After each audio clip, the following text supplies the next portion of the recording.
ஆங்காங்கே நின்று கொண்டிருக்கிற பெருமக்கள், ஜமாஅத்தார்கள், உலமா பெருமக்கள் அரங்கத்திற்குள் வந்து அமருமாறு அன்போடு கேட்டுக்கொள்கிறோம். நாம் இந்த அமர்வை மகரிபு தொழுகைக்கு முன்பாக முடிக்க வேண்டும். மகரிபு தொழுகையை தொடர்ந்து இந்த மாநாட்டு நிகழ்ச்சிகளுடைய நிறைவு நிகழ்ச்சி, மிக வரலாற்று சிறப்புமிக்க அந்த நிகழ்வு இங்கே நடைபெறவிருக்கிறது. எனவே குறித்த நேரத்தில் நிகழ்ச்சி தொடங்கவிருக்கிறது. ஜமாஅத்தார்கள், பள்ளிவாசலிலே நின்று கொண்டிருக்கிற பெருமக்கள் இங்கே நிகழ்ச்சி நடைபெறக்கூடிய இந்த அரங்கத்தில் வந்து அமருமாறு அன்போடு வேண்டுகிறோம்.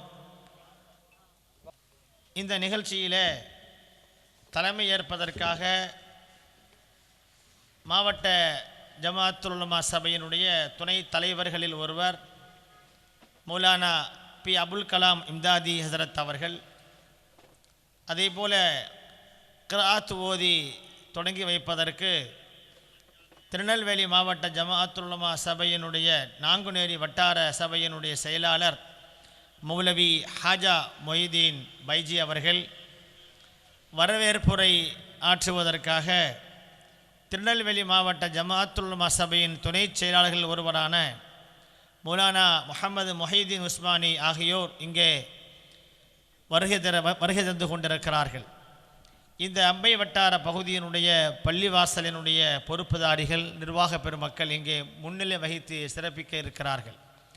இந்த நிகழ்ச்சியிலே சிறப்புரை ஆற்றுவதற்காக நாடறிந்த நாவலர், மேலப்பாளையம் உஸ்மானிய அரபிக் கல்லூரியினுடைய முதல்வர் கண்ணியமிகு மௌலானா எஸ் ஹைதர் அலி மிஸ்பாஹி ஹசரத் அவர்கள் முன்மாதிரி மஹல்லாவை கட்டமைப்போம் என்கிற தலைப்பிலே உரையாற்ற இருக்கிறார்கள். தலைமை ஏற்று நடத்தி தருவதற்காக மௌலானா அபுல் கலாம் இம்தாதி ஹதரத் அவர்களை மேடைக்கு அழைக்கிறோம். இந்த அமர்வில் உரையாற்றக்கூடிய ஹலிஃபத்து ஷத்தாரியா மௌலானா எஸ் சலாஹுத்தீன் ரிஃபாயி உஸ்மானி ஹதரத் அவர்களை மேடைக்கு அழைக்கிறோம். மாவட்ட சபையின் தலைவர் மௌலானா ஷேக் மீரான் மிஸ்பாஹி ஹதரத் அவர்களையும் மேடைக்கு அழைக்கிறோம்.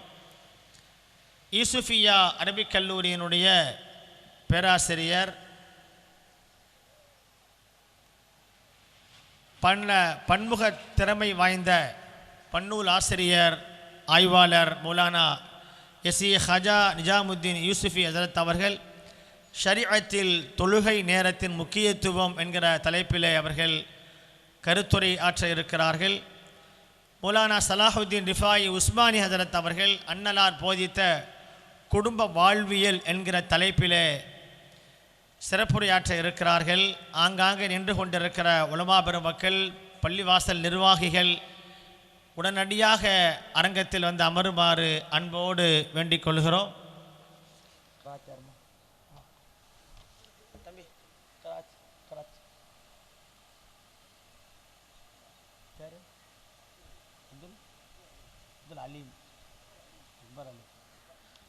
அல்ஹாஃபிஸ் அக்பர் அலி அவர்கள் இப்பொழுது கிராத் ஓதி இந்த நிகழ்ச்சியை தொடங்கி வைக்கிறார்கள். அஸ்ஸலாமு அலைக்கும் வரஹ்மத்துல்லாஹி வபரகாத்துஹு. அஊது பில்லாஹி மினஷ் ஷைத்தானிர் ரஜீம். பிஸ்மில்லாஹிர் ரஹ்மானிர் ரஹீம்.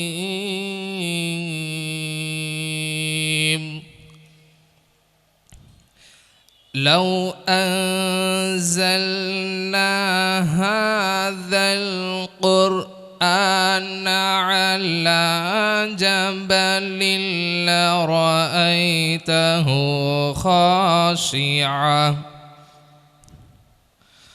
خاشعا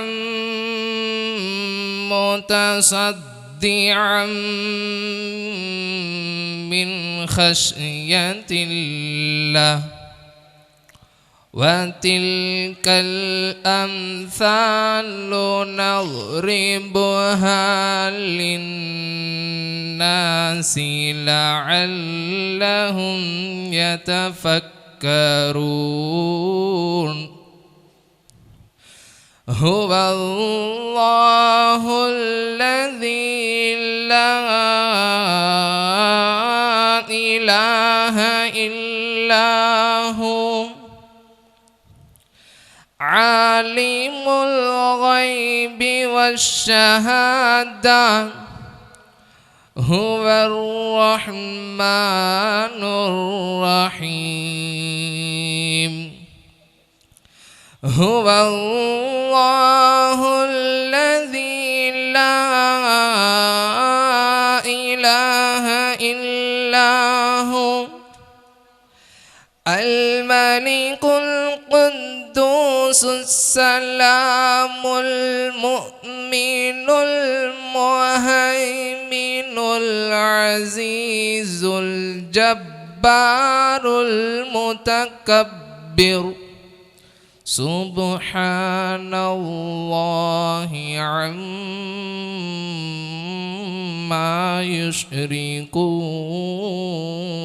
يشركون هو الله الخالق البارئ المصور له الأسماء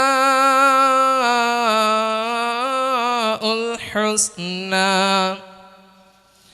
يسبح له ما في السماوات والأرض وهو العزيز الحكيم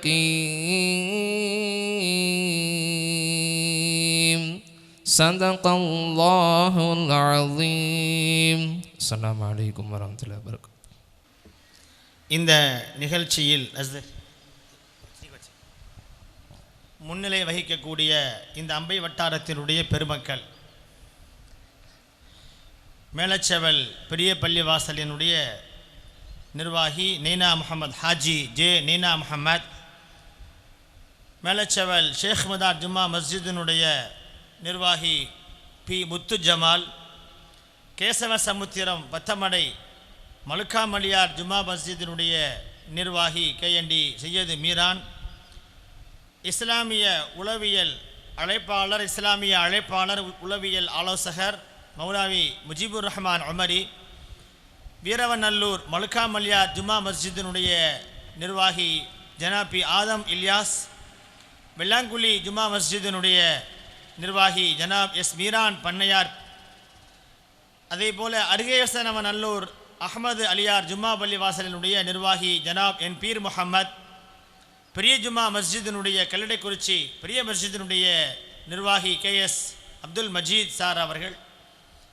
கல்லடைக்குறிச்சி ரஹமத் ஜும்மா பள்ளிவாசலுடைய நிர்வாகி நாகூர் கனி, ஜாமியுல் அன்வார் ஜும்மா பள்ளிவாசலினுடைய நிர்வாகி நெசவார் காலனி கல்லடைக்குறிச்சி சார்ந்த ரசூல் மொஹீதீன், கல்லடைக்குறிச்சி சத்திரம் தெரு ஜனாப் எஸ் ஷாஹுல் ஹமீத், அதேபோல் கல்லடைக்குறிச்சியை சார்ந்த அப்துல் காதர், ஒலி மாலிக், சையது மசூத், அம்பாசமுத்திரத்தை சார்ந்த KPSC Haja Moideen BSc BL advocate அவர்கள், அம்பாசமுத்திரம் ஷுஹூதா பள்ளிவாசலினுடைய நிர்வாகி அமானுல்லா கான், அம்பாசமுத்திரம் அபு தாலிப் அலி இப்னு அபி தாலிப் பள்ளிவாசலுடைய நிர்வாகி திவான் மொய்தீன், விக்ரமசிங்கபுரம் P ஷாஹுல் ஹமீத், விகேபுரம் முகமது அலி ஜின்னா, அதேபோல் கர்த்தையாபுரம் ஷேக் பட்டேல், விகேபுரத்தை சார்ந்த மவுது கனி உள்ளிட்ட பெருமக்கள், இங்கே விகேபுரம் மஸ்ஜித் தக்வா பள்ளியினுடைய நிர்வாகி காதர் மொய்தீன், புதுக்குடி முகமது ஜபருல்லா கான், வாகைக்குளம் VKM பீர் முஹம்மத், பிரம்மதேசம் அப்துல் நபி, அதேபோல் இடையன்குளம் ஜமால் சலீம், கேசவநேரி களக்காடு சார்ந்த இஸ்மாயில், அதேபோல் சிங்கப்பத்து களக்காடு AM ஷேக் மன்சூர், விஜயா வியாசராஜபுரம் களக்காடு அபூபக்கர், களக்காடு ஷேக் முகமது ஒலி உள்ளிட்ட பெருமக்கள் எல்லாம் இங்கே இந்த நிகழ்ச்சியிலே முன்னிலை வகிக்கிறார்கள். களக்காடு பஷீர் அஹமத், அதேபோல் சாலிப் பாதுஷா, ராதாபுரம் வட்டார ஜமாத்துல் சபையினுடைய தலைவர் நெய்னா பொருளாளர் நெய்னா முகமது மஸ்லஹி, ஏர்வாடி வட்டார ஜமாத்துலமா சபையினுடைய பொருளாளர் ஆஷிக் இக்பால் ஃபைஜி, பாலை வட்டார ஜமாத்துலமா சபையினுடைய பொருளாளர் அப்துல் நசீர் யூசுஃபி, மேலப்பாளையம் மஜ்லிஸ் உலமாவுடைய பொருளாளர் அப்துல் ஹமீது உஸ்மானி உள்ளிட்ட உலமா பெருமக்கள் உமராக்கள் இந்த நிகழ்ச்சியில் கலந்து கொண்டு முன்னிலை வைக்க இருக்கிறார்கள். ஆங்காங்கே நின்று கொண்டிருக்கிற இந்த பள்ளிவாசல் வாசிக்கப்பட்ட நிர்வாக பெருமக்கள் உடனடியாக மேடைக்கு முன்னால் வருமாறு அன்போடு அழைக்கிறோம். இப்பொழுது மொய்தீன் பாதுஷா உஸ்மானி ஹஜ்ரத் அவர்கள் இப்பொழுது வரவேற்புரை ஆற்றுகிறார்கள். அஸ்ஸலாமு அலைக்கும் வரஹ்மத்துல்லாஹி வபரகாத்துஹு. அல்ஹம்துலில்லாஹ். இன்றைய முழு நிகழ்ச்சி மூன்றாவது அமர்வு உலமா உமரா கலந்தாய்வு கூட்டம் தலைமையேற்று நடத்தக்கூடிய மௌலானா பி அபுல் கலாம் இம்தாதி துணைத் தலைவர், திருநெல்வேலி மாவட்ட ஜமாத்துல் உலமா சபை, அதேபோன்று கிராத் ஓதிய மௌலானா காஜா முஹைதீன் ஃபைஜி அவர்களையும், அதேபோன்று ஹாஜி நெய்னா முஹம்மது, ஹாஜி முத்து ஜமால், ஷேக் மதா ஜுமா பள்ளிவாசல் அவர்களையும், அனைத்து பள்ளிவாசல்களுடைய நிர்வாகிகள், அதுபோன்று இன்று சிறப்புரையாற்றக்கூடிய மௌலானா எஸ்எஸ் ஹைதர் அலி மிஸ்பாஹி முதல்வர் உஸ்மானியா அரபிக் கல்லூரி அவர்களையும், மௌலானா எஸ்ஏ காஜா அஞ்சாமுத்தீன் யூசுஃபியா அரபிக் கல்லூரி பேராசிரியர், அதேபோன்று ஹலிஃபத்து ஷதாரியா மௌலானா சலாஹுத்தீன் ரிஃபாய் உஸ்மானி அவர்களையும், நன்றுரை வாசிக்கக்கூடிய முகமது யூசுப் உஸ்மானி அவர்களையும் இந்த திருநெல்வேலி மாவட்ட ஜமாத்துல் உலமா சார்பாக இந்த நிகழ்ச்சிக்கு வருக வருக என்று வரவேற்றில் அன்பு கொள்கின்றேன். அஸ்ஸலாமு அலைக்கும் வரஹ்மத்துல்லாஹி வபரகாத்து. அஸ்ஸலாமு அலைக்கும் வரஹ்மத்துல்லாஹி வபரகாத்து. அல்ஹம்துலில்லாஹி கஃபா வஸ்ஸலாத்து வஸ்ஸலாமு அலா மன் லா நபிய்ய பஅதா.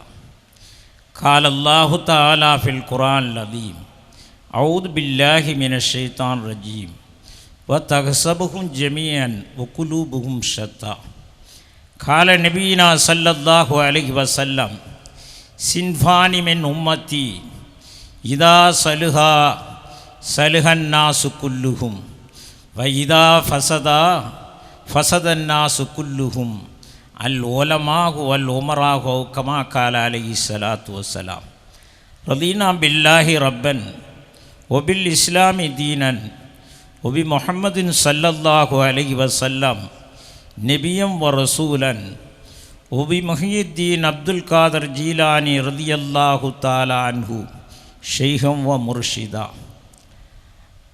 الصلاة والسلام على سيدي يا رسول الله خذ بيدي கல்லத்து ஹீலத்தி ஆதரக்கினி முராதி.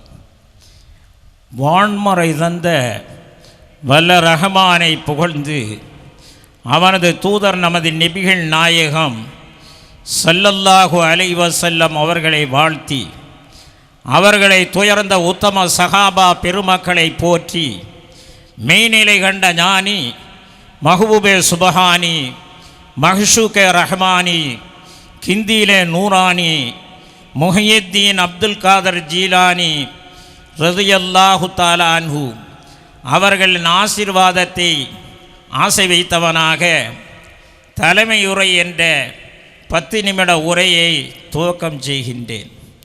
அல்லாஹ்வுடைய கிருபையினால் நெல்லை மாவட்ட ஜமாத்துல் உலமா சபை சிறப்பான நிகழ்ச்சிகளை ஏற்பாடு செய்து கழிந்த ஆண்டிலும் சிறப்பாக நடைபெற்றது.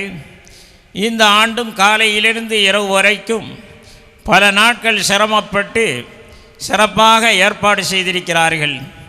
வல்ல ரஹ்மான் அவர்களுடைய சேவையை அங்கீகரிப்பானாக. அதற்கு முழுமையான கூலியை கொடுப்பானாக. நம்முடைய ஜனங்களெல்லாம் ஒத்துழைப்பாக இருக்க வேண்டும், குறிப்பிட்ட நேரத்தில் வர வேண்டும்.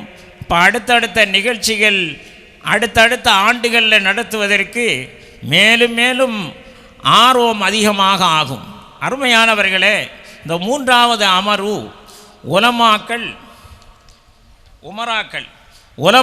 உமராக்கள் கருத்தரங்கம் என்று போடப்பட்டிருக்கிறது. உமராக்கள் யாரையும் கண்டது மாதிரி தெரியவில்லை, உலமாக்களையும் காணவில்லை. வந்திருக்கிறார்கள் என்ற செய்தியை செயலாளர் ஒரு ஆறுதலாக சொல்லி இருக்கிறார்கள். வந்தாலும் வராமல் இருந்தாலும் செயரை பார்த்து பேசி பழக்கப்பட்டவன் தான், அதனால் பிரச்சனையே இல்லை. ஆகையினால் அருமையானவர்களே, வந்து கொண்டே இருக்கிறார் என்று பொருளால் கையை காட்டிக்கொண்டே இருக்கிறார்கள். ஆகையினால் அருமையானவர்களே, உலமாக்கள் உமராக்கள் கருத்தரங்கம் முக்கியமான ஒன்று.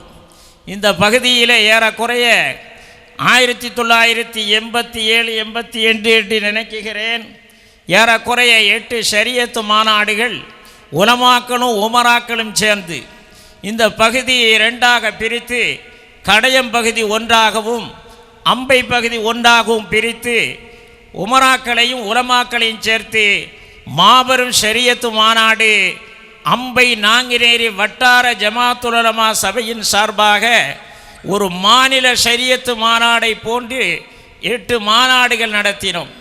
அதனுடைய தனி சிறப்பு என்னவென்று சொன்னால், ஆலிம்களை தவிர யாரையும் உள்ளே நுழையவிடக்கூடாது என்பது எங்களுடைய உறுதியான கொள்கை.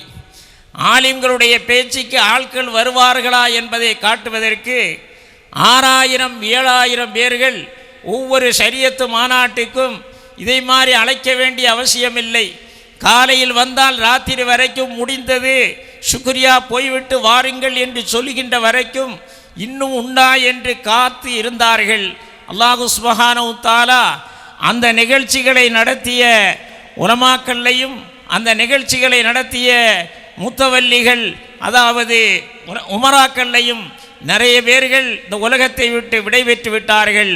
அவர்களுடைய மன்னர்களை எல்லாம் அல்லாஹ் சோலைவனமாக்கி வைப்பானாக, ஒளிமயமாக்கி வைப்பானாக.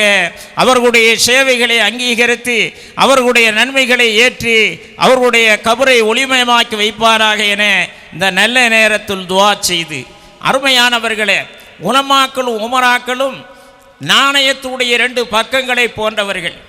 உலமாக்களும் உமராக்களும் சேராமல் ஒன்றுமே செய்ய முடியாது. மரியாதைக்குரிய அம்சாத்தங்கள் முன்னாடி எங்களுடைய இதில் பேசியது போல, உலமாக்கள் நோட்டீஸ் போட வேண்டும் என்று சொன்னால் நாங்கள் தீர்மானங்கள் போடுவோம், அதை நோட்டீஸாக வர வேண்டும் என்று சொன்னால் உமராக்கள் வேண்டும். அந்த நிலையெல்லாம் இப்பொழுது இல்லை. இப்பொழுது விமானத்திலையும் ஹெலிகாப்டர்லையும் வரக்கூடிய அளவுக்கு உலமாக்கள் தனிப்பெரும் நல்ல, அதாவது தேர்ச்சி பெற்றிருக்கிறார்கள் என்பதை பார்க்கின்ற பொழுது மற்றற்ற மகிழ்ச்சியாக இருக்கிறது. அருமையானவர்களே, உலமாக்களும் உமராக்களும் இந்த சமுதாயத்தினுடைய நாணயத்தினுடைய 2 பக்கங்களை போன்றவர்கள், வண்டியினுடைய 2 சக்கரங்களை போன்றவர்கள். ஒன்று செயல்பட்டு மற்றொன்று செயல்படாவிட்டால் வண்டியை நகர்த்த முடியாது. கண்மணி நாயகம் ஸல்லல்லாஹு அலைஹி வஸல்லம் அவர்கள் சொன்னார்கள், இந்த கொடியை கொஞ்சம் தாத்து வைங்க, கட்சி கொடியாயிரும். அருமையானவர்களே, உலமாக்களும் உமராக்களும் நபிகள் நாயகம் ஸல்லல்லாஹு அலைஹி வஸல்லம் சொன்னார்கள், சின்பானி மின் உம்மத்தி இதா சலுஹா சலுஹன்னாசு குல்லுஹும் வைதா ஃபஸதா ஃபஸதன்னாசு குல்லுஹும் அல் உலமாகு வல் உமராகு கமா கால அலைஹி ஸலாத்து வஸ்ஸலாம். கண்மணி நாயகம் ஸல்லல்லாஹு அலைஹி வஸல்லம் சொன்னார்கள், எந்த பகுதியிலே இந்த 2 சாரார்களும் சரியாக ஒன்றுக்கொன்று இணைப்பாக இருக்கிறார்களோ அந்த பகுதி நல்லதாக ஆகும். எங்கு இந்த 2 பேர்களும் பிரிந்திருக்கிறார்களோ குழப்பமான நிலை ஏற்படும் என்று ஒரு சிறிய நிகழ்வை சொல்லி முடித்துக் கொள்கிறேன். முகலாய மன்னர் அவுரங்கசீப் ரஹ்மத்துல்லாஹி அலைஹியுடைய காலத்திலே உமராக்கள் உலமாக்களையும் உலமாக்கள் உமராக்களையும் ஒன்றுக்கொன்று அனுசரிக்காமல் உலமாக்கள் பின்தங்கிய நிலையை அவுரங்கசீப் ரஹ்மத்துல்லாஹி அலைஹி பார்த்தார்கள். பார்த்து எல்லா ஆளுநர்களுக்கும் அழைப்பு கொடுத்தார்கள். எல்லா ஆளுநர்களுக்கும் அழைப்பு கொடுத்து இஃப்தார் விருந்திலே கலந்து கொள்ளும்படி சொன்னார்கள். அருமையானவர்களே, இப்பொழுது இஃப்தார் விருந்திலே யாரெல்லாமோ கலந்து கொள்கிறார்கள். அதில் தேர்ச்சியோ எழுச்சியோ தெரியவில்லை, அதோ மறுமலர்ச்சியோ தெரியவில்லை. ஆனால் அவுரங்கசீப் ரஹமத்துல்லாஹி அலைஹி கவர்னர்களை எல்லாம் அழைத்தார்கள். சந்தோஷமான முறையிலே மன்னருடைய அழைப்பு என்று அத்துணை பேர்களும் இஃப்தார் விருந்திலே வந்து கலந்து கொண்டார்கள். வந்தவுடன் மன்னர் அவுரங்கசீப் ரஹமத்துல்லாஹி அலைஹி ஒரு கவர்னரை பார்த்து கேட்டார்கள், தொழுகையுடைய ஃபர்துகள் எத்தனை சொல்லுங்கள் என்று. முகத்தை தடவுவார். பல ஆயிரக்கணக்கான முஸ்லிம்களுக்கு சட்டங்களை நிறைவேற்றக்கூடிய உங்களுக்கு இஸ்லாமிய கடமையான தொழுகையுடைய ஃபர்துகள் தெரியாமல் இருக்கிறதா? இன்னி ஒரு வருடத்தில் நோன்புடைய ஃபர்துகள் என்ன என்று கேட்டார்கள். கவர்னர் கண்ண முழிக்கிறார். அடுத்து ஒரு வருடத்தில் ஜக்காத்துடைய சட்டங்கள் என்ன என்று கேட்கிறார்கள். இப்படி ஒன்றின் பின் ஒன்றாக கேட்டு ஒரு கவர்னர் இடத்திலே நோன்புக்கும் துவாவை சொல்லிக் கொடுங்கள். ஆளுநர்களை பார்த்து சொன்னார்கள், மார்க்க உலமாக்களை அணுகி மார்க்க சட்டங்களை தெரிய வேண்டும். சமுதாயத்தை வழிநடத்துகின்ற ஆளுநர்கள் ஆயிரக்கணக்கான இஸ்லாமியர்களுக்கு சட்டத்தை வகுத்து கொடுக்கக்கூடிய உங்களுக்கு இஸ்லாமிய கடமைகளை பற்றி தெரியாமல் இருக்கின்றீர்கள். ஆகையினால உலமாக்களுக்கு மரியாதை கொடுத்து அவர்களிடத்தில் சென்று மரியாதையாக மார்க்க கல்வியை கற்றுக்கொள்ளுங்கள் என்று மன்னர் அவுரங்கசீப் உத்தரவிட்டவுடன் அத்துணை ஆளுநர்களும் உலமாக்களை தேடி, ஓரங்கட்டப்பட்ட உலமாக்களை தேடி வந்தார்கள், கல்வியை நாடி வந்தார்கள் என்பதாக வரலாறு சொல்லி காட்டுகிறது. ஆகையினால் அருமையானவர்களே, முத்தவல்லிகளும் அதாவது இமாம்களும் உலமாக்களும் உமராக்களும் தானே, உலமாக்கள் இல்லை மறந்து போகுது,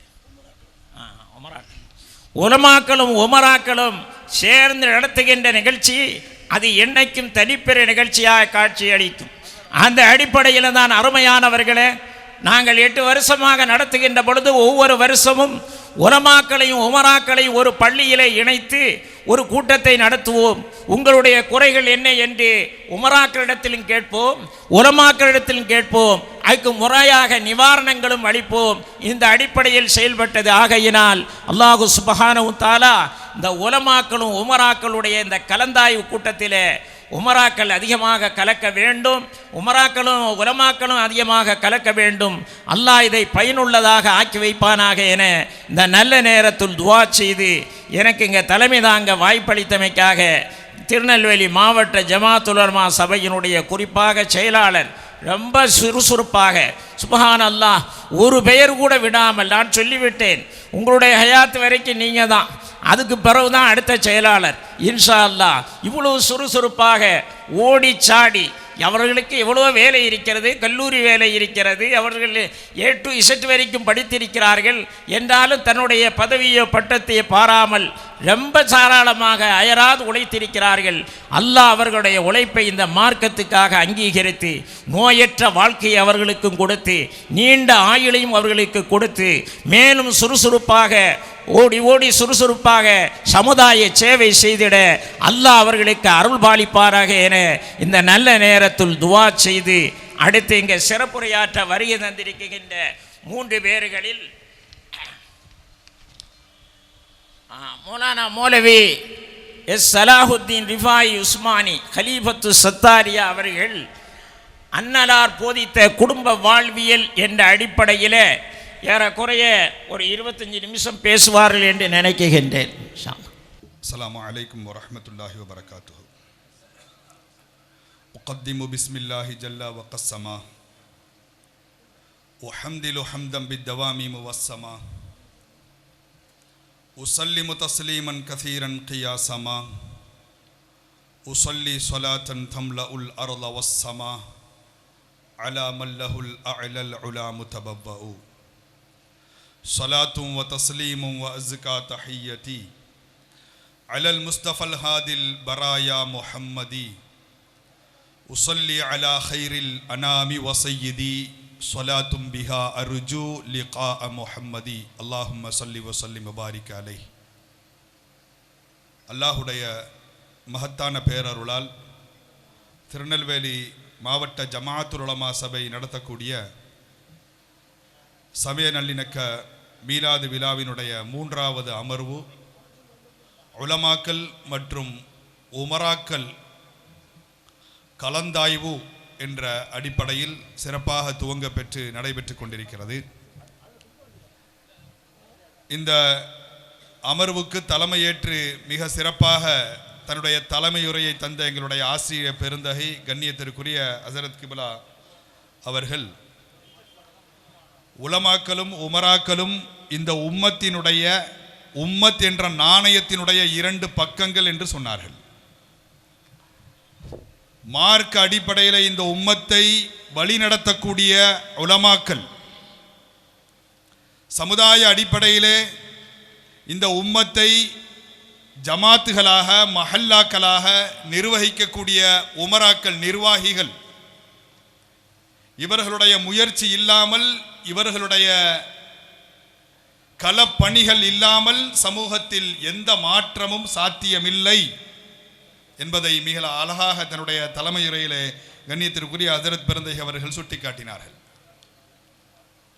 எனக்கு இங்கே தரப்பட்டிருக்கக்கூடிய தலைப்பு முஹம்மது ரசூலுல்லாஹி ஸல்லல்லாஹு அலைஹி வஸல்லம் அவர்கள் போதித்த குடும்பவியல். குடும்ப அமைப்பு என்பது மனித சமுதாயத்திற்கு மட்டுமே அல்லாஹ் குறிப்பாக்கி தந்த நிஅமத்துகளில் ஒரு மிகப்பெரிய நிஅமத். ஹுவல்லதி ஹலக மினல் மாஇ பஷரா, அவன்தான் அல்லாஹுதான் மனிதனை தண்ணீரிலிருந்து படைத்தான். ஃபஜஅலஹு நஸபம் வ சிஹ்ரா, இரத்த பந்தத்தின் மூலமாகவும் திருமண உறவின் மூலமாகவும் அவன்தான் குடும்பங்களை உண்டாக்கினான் என்று அல்லாஹ் சொல்லி காட்டுவான். கண்மணி நாயகம் முஹம்மது ரசூலுல்லாஹி ஸல்லல்லாஹு அலைஹி வஸல்லம் அவர்கள் ஒரு சிறந்த குடும்பம், ஒரு சிறந்த குடும்ப கட்டமைப்புக்கான அத்தனை வழிகளுக்கும் மிகச்சிறந்த முன்மாதிரியாக நமக்கு வாழ்ந்து சென்றிருக்கிறார்கள். பொதுவாக உலகத்திலே ஆன்மீகவாதிகளுக்கு என்று சில இலக்கணங்கள் இருக்கிறது. அவர்கள் அதிகமாக பேச மாட்டார்கள், வீட்டை விட்டு வெளியே வரமாட்டார்கள், மக்களோடு மக்களுடைய இன்ப துன்பங்களிலே பங்கு பெற மாட்டார்கள், பணம் காசுகளுக்கு ஆசைப்பட மாட்டார்கள், பதவிகளுக்கும் சுகங்களுக்கும் அவர்கள் ஆசைப்பட மாட்டார்கள். குறிப்பாக குடும்ப வாழ்க்கையிலே அவர்கள் ஈடுபட மாட்டார்கள். இவர்கள்தான் ஆன்மீகவாதிகள் என்ற ஒரு பொதுவான இலக்கணம் உலகத்தில் ஆன்மீகவாதிகளுக்கு என்று இருக்கிறது. எல்லா மதங்களிலும் இந்த இலக்கணம் இருக்கிறது. தமிழ் இலக்கியங்கள் ஆன்மீகவாதிகளுக்கான இந்த இலக்கணத்தை குறித்து பலவேறு இடங்களிலே பேசுகிறது. பட்டினத்தார் தன்னுடைய பாடல்களிலே சொல்லுவார், உண்மையான ஆன்மீக ஞானம் பெற்ற ஒருவர் யார் என்றால் அவர் எப்படிப்பட்டவராக இருக்க வேண்டும் என்பதற்கான வரையறைகளை பட்டினத்தார் தன்னுடைய தமிழ் இலக்கிய பாடல்களிலே படிக்கின்ற பொழுது, பேய் போல் திரிந்து பிணம்போல் கிடந்து இட்ட பிச்சையெல்லாம் நாய் போல் அருந்தி நரிபோல் உழன்று நன் மங்கையரை தாய்போல் கருதி தமர்போல் அனைவருக்கும் தாய்மை சொல்லி சேய்போல் இருப்பர் கண்டீர் உண்மை ஞானம் தெளிந்தவரை என்று சொல்லுவார். ஒரு உண்மையான ஆன்மீகவாதி என்றால் அவருக்கென்று தங்குவதற்கென்று தனி இடங்களை அவர் அமைத்துக் கொள்ள மாட்டார். பேய்போல் திரிவார், பிணம்போல் கிடந்து இந்த இடத்தில் தான் நான் தங்குவேன், இந்த இடத்தில் தான் நான் இருப்பேன் என்ற எந்த ஒரு வரையறையையும் ஏற்படுத்தி கொள்ளாமல் எந்த இடத்தில் படுத்தாலும் அவருடைய வாழ்க்கை கழியும் என்ற அடிப்படையிலே பிணம்போல் கிடந்து இட்ட பிச்சையெல்லாம் நாய் போல் அருந்தி யார் எதை கொடுக்கிறார்களோ அதை வாங்கி தின்றுவிட்டு வாழ்க்கையை கழிப்பார் என்று ஆன்மீகவாதிகளுக்கான இலக்கணத்தை பட்டினத்தார் தன்னுடைய தமிழ் இலக்கிய பாடல்களிலே வரிசைப்படுத்துகின்ற பொழுது அதில் இப்படி ஒரு வரியை சொல்லுவார், நன் மங்கையரை தாய்போல் கருதி. பெண்களை, எல்லா பெண்களையும் தாய்போல் மட்டுமே பார்க்க வேண்டும், திருமணம் முடிக்கக்கூடாது. இல்லற இன்பத்தில் ஈடுபடாத ஒருவர்தான் ஒரு சிறந்த உண்மையான ஆன்மீகவாதியாக இருக்க முடியும் என்ற அந்த இலக்கணங்களில் சொல்லுவார். ஆக ஆன்மீகம் என்பது துறவரம்தான். இன்பத்தை இழக்கின்ற துறவரத்தால் மட்டும்தான் இறைவனுடைய பொருத்தத்தை பெற முடியும் என்ற நம்பிக்கையில் இந்த உலகமே இருந்தபோது, லா ரஹ்பானியத ஃபில் இஸ்லாம், இந்த மார்க்கத்தில் துறவரம் என்ற பேச்சுக்கே இடமில்லை என்ற புரட்சிகர ஆன்மீகத்தை முன்வைத்தவர்கள் முஹம்மது ரசூலுல்லாஹி ஸல்லல்லாஹு அலைஹி வஸல்லம். இறை வணக்கத்திற்காக,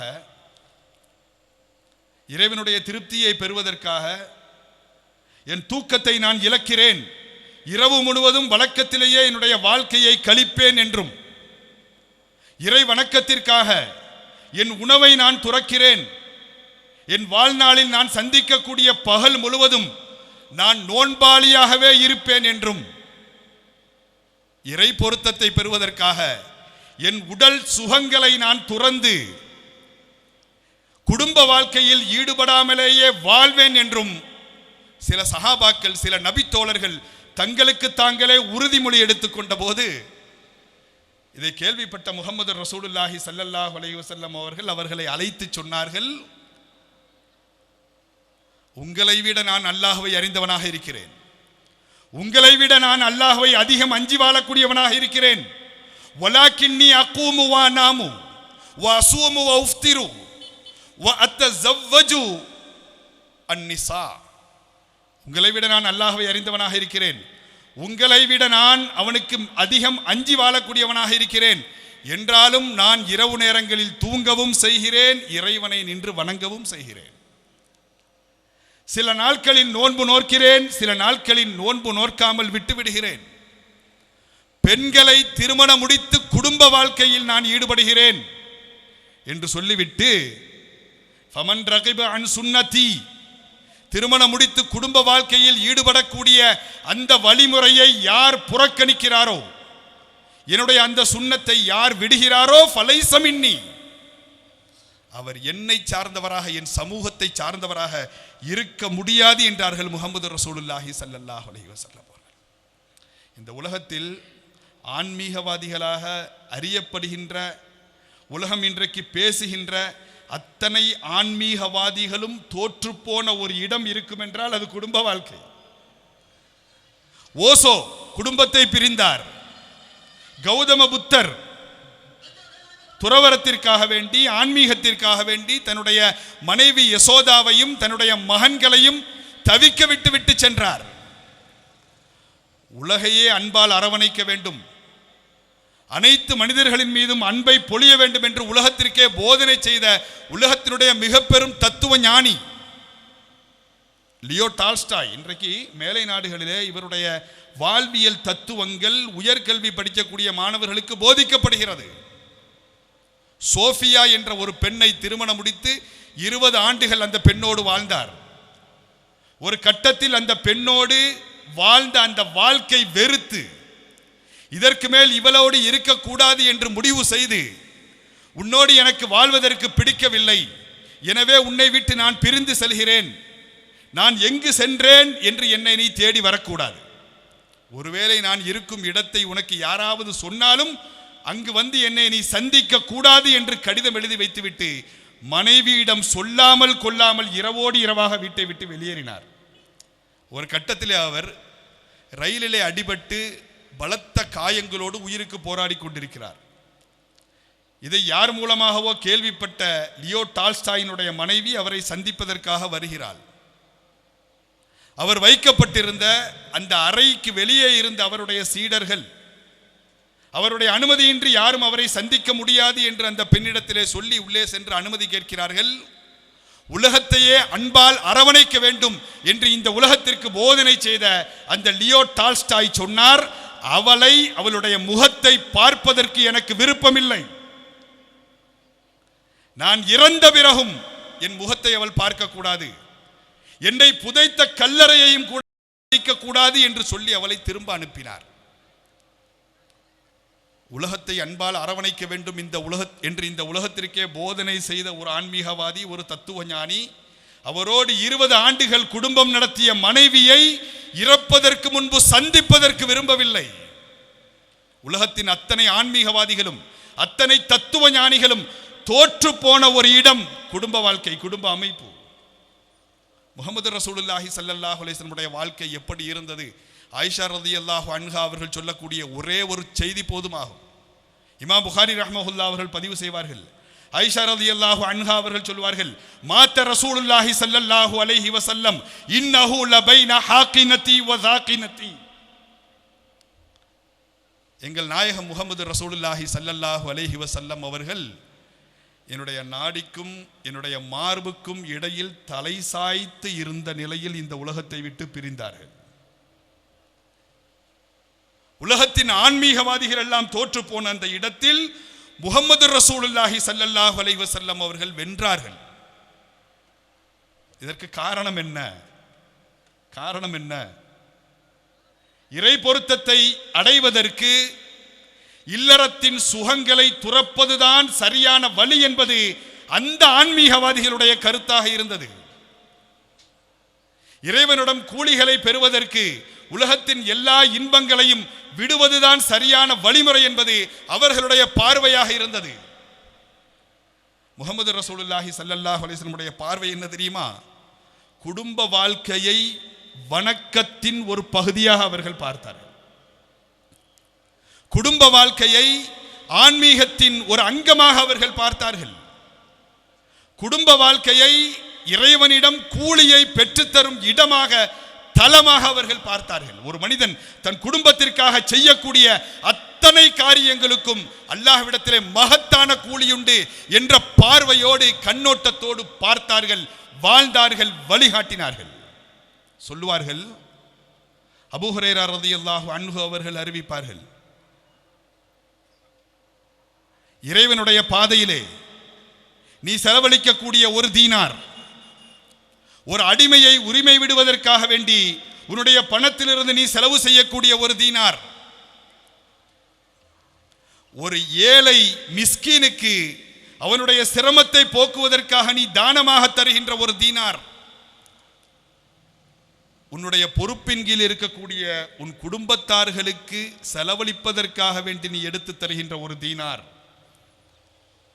அல்லாஹுடைய பாதையிலே செலவழிக்கப்படுகின்ற ஒரு தீனார், ஒரு அடிமையை உரிமை விட்டு அவனுக்கான சமூக நீதியை பெற்றுத் தருவதற்காக செலவழிக்கப்படுகின்ற ஒரு தீனார், ஒரு ஏழையின் கண்ணீரை துடைப்பதற்காக நீ செலவழிக்கின்ற ஒரு தீனார், உன் குடும்பத்திற்காக நீ செலவு செய்கின்ற ஒரு தீனார்.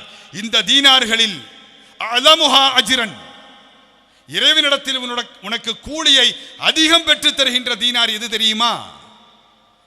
உன் குடும்பத்திற்காக நீ செலவு செய்த அந்த தீனார் இருக்கிறதல்லவா, அதுதான் இறைவனிடத்தில் உனக்கு மகத்தான கூலிகளை பெற்றுத்தரும் என்கிறார்கள் முஹம்மது ரசூலுல்லாஹி ஸல்லல்லாஹு அலைஹி வஸல்லம்.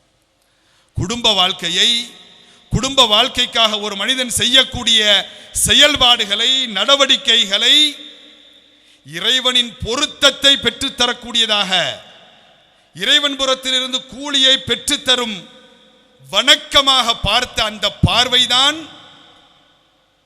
அவர்கள் அந்த வாழ்க்கையிலே வெற்றியாளராக திகழ்ந்ததற்கான மிக பெரும் காரணமாக இருக்கிறது. ஒரு மனிதனை சிறந்தவன் என்று முடிவு செய்வதற்கு, நல்லவன் என்று தீர்மானிப்பதற்கு, அவன் அவனது குடும்பத்தாரோடு எப்படி நடந்து கொள்கிறான் என்பதையும் ஒரு அளவுகோலாக ஆக்கி தந்தவர்கள் முஹம்மது ரசூலுல்லாஹி ஸல்லல்லாஹு அலைஹி வஸல்லம். சொல்லுவார்கள், ஹைருக்கும் ஹைருக்கும் லி அஹ்லிஹி, உங்களில் சிறந்தவர் யார் தெரியுமா? உங்களில் நல்லவர் யார் தெரியுமா? யார் தன்னுடைய மனைவியிடத்தில், யார் தன்னுடைய குடும்பத்திடத்தில் நல்லவராக சிறந்தவராக இருக்கிறாரோ அவர்தான் உங்களில் சிறந்தவர் என்பார்கள். ஒரு மனிதனை நல்லவன் என்று, சிறந்தவன் என்று முடிவு செய்து கொள்வதற்கான அளவுகோல்களை வரையறுத்து தருகின்ற பொழுது அதிலே ஒரு முக்கியமான அளவுகோலாக சொல்லுகிறார்கள், உங்களில் யார் தன் குடும்பத்தாரிடம், மனைவியிடம் சிறந்தவராக இருக்கிறீர்களோ அவர்கள்தான் உங்களில் சிறந்தவர்கள். ஆனால் ஹைரும் மின் அஹ்லி சொல்லிவிட்டு இப்படி சொன்னார்கள், நான் என்னுடைய குடும்பத்தாரிடம் சிறந்தவனாக இருக்கிறேன் என்று சொல்கிறார்கள். நபியின் குடும்ப வாழ்க்கை எப்படி இருந்தது? அணு அணுவாக, அங்குலம் அங்குலமாக வரலாற்றிலே அதை பற்றிய செய்திகள் பதிவு செய்யப்படுகிறது. மனைவிமார்களுடைய, குடும்பத்தார்களுடைய உணர்வுகளை புரிந்து நடப்பார்கள். எந்த நேரத்தில் மனைவிமார்கள் கோபமாக இருப்பார்கள், எந்த நேரத்தில் சாந்தமாக அமைதியாக இருப்பார்கள், எந்தெந்த சூழ்நிலைகளில் அவர்களுடைய மனநிலைகள் எப்படி இருக்கும் என்பதை புரிந்து நடப்பார்கள். ஆயிஷா ரலியல்லாஹு அன்ஹா அவர்களிடத்திலே சொல்லுவார்கள், ஆயிஷாவே, நீ எப்போதெல்லாம் என் மீது கோபத்தோடு இருக்கிறாய், எப்போதெல்லாம் என் மீது திருப்தியோடு நீ இருக்கிறாய் என்பதை நான் அறிவேன் என்று ஒரு சந்தர்ப்பத்திலே சொன்னபோது, அதை எப்படி நீங்கள் என்னிடமிருந்து கண்டுகொள்கிறீர்கள் என்று ஆயிஷா ரலியல்லாஹு அன்ஹா அவர்கள் கேட்டார்கள். எப்போதெல்லாம் என் மீது நீ கோபமாக இருக்கிறாயோ அப்போதெல்லாம் நீ சத்தியம் செய்கின்ற பொழுது, லா வ ரப்பி இப்ராஹிம், இப்ராஹிம் அலைஹிஸ்ஸலாமுடைய இறைவனின் மீது சத்தியமாக என்று சொல்லுவாய். எப்போதெல்லாம் என் மீது நீ திருப்தியோடு இருக்கிறாயோ அப்போதெல்லாம் லா வ ரப்பி முஹம்மதின் என்ற வார்த்தையை நீ பயன்படுத்துவாய். மனைவியினுடைய உணர்வுகளை புரிந்து நடப்பார்கள், விட்டு கொடுப்பார்கள், விவேகத்தோடு நடந்து கொள்வார்கள். ஆயிஷா ரலியல்லாஹு அன்ஹா அவர்களுடைய வீட்டிலே இருக்கின்ற பொழுது வேறொரு மனைவியினுடைய வீட்டிலே இருந்து ஒரு மண்பானையிலே உணவுப் பொருட்கள் அனுப்பி வைக்கப்படுகிறது. ரோஷப்பட்ட ஆயிஷா ரலியல்லாஹு அன்ஹா அவர்கள் அதை கீழே தட்டி விடுகிறார்கள். பாத்திரம் கீழே விழுந்து உடைந்து உணவுகள் கீழே சிதறுகிறது. இந்த நிகழ்வு நபியினுடைய கண்களுக்கு முன்னால் நடக்கிறது. எதுவும் சொல்லவில்லை. குனிந்து தானே சிந்திய உணவுகளை சுத்தம் செய்து உடைந்த பாத்திரத்திற்கு பகரமாக வேறொரு பாத்திரத்தை வந்த பணியாளருடைய கையிலே கொடுத்து அனுப்பி வைத்தார்கள். மனைவி இடத்திலே சகிப்புத்தன்மையோடு விவாகத்தோடு நடப்பார்கள். எந்த ஒரு ஆணும் தனக்கு வேலை பார்க்கக்கூடிய தன்னுடைய பணியாளருக்கு முன்னால் தான் அவமானப்படுத்தப்படுவதை எந்த ஒரு ஆணும் ஏற்றுக்கொள்ள மாட்டான். அதற்கு உடனே எதிர்வினை ஆற்ற வேண்டும் என்று அவன் விரும்புவான், முனைவான். ஆனால் முஹம்மது ரசூலுல்லாஹி ஸல்லல்லாஹு அலைஹி வஸல்லம் அவர்கள் அந்த இடத்தில் விவேகத்தோடு நடந்து எதிர்வினை ஆற்றாமல் அந்த பணியாளருக்கு முன்னால் தன் மனைவியான ஆயிஷா ரலியல்லாஹு அன்ஹா அவர்களுடைய சுயமரியாதையை பாதுகாத்தார்கள். பொது இடங்களிலே தன்னுடைய கணவன்மார்களுக்கு முன்னால் குரல் உயர்த்தி பேசக்கூடிய ஒவ்வொரு பெண்களுக்கும், பொது இடங்களிலே வைத்து தன்னுடைய மனைவியை கண்டிக்கக்கூடிய ஒவ்வொரு ஆண்களுக்கும் இதிலே பாடம் இருக்கிறது. விவேகத்தோடு நடப்பார்கள். தவறுகள் நிகழ்ந்தால் மென்மையாக அதை சுட்டிக்காட்டுவார்கள். அவர்களுக்காக நேரம் ஒதுக்குவார்கள். சுபஹ் தொழுதுவிட்டு சஹாபாக்களிடத்தில் பேசிவிட்டு ஆயிஷா ரலியல்லாஹு அன்ஹா அவர்கள் சொல்லுவார்கள், தன்னுடைய மனைவிமார்களின் ஒவ்வொருவரின் வீட்டுக்கும் நபி அவர்கள் சொல்வார்கள், அவர்களுக்கு சலாம் சொல்லுவார்கள், அவர்களோடு பேசுவார்கள், அவர்களுக்கு துஆ செய்வார்கள், அவர்களிடத்திலே ஆலோசனை கேட்பார்கள், அவர்களுடைய சின்ன சின்ன ஆசைகளை நிறைவேற்றி தருவார்கள்.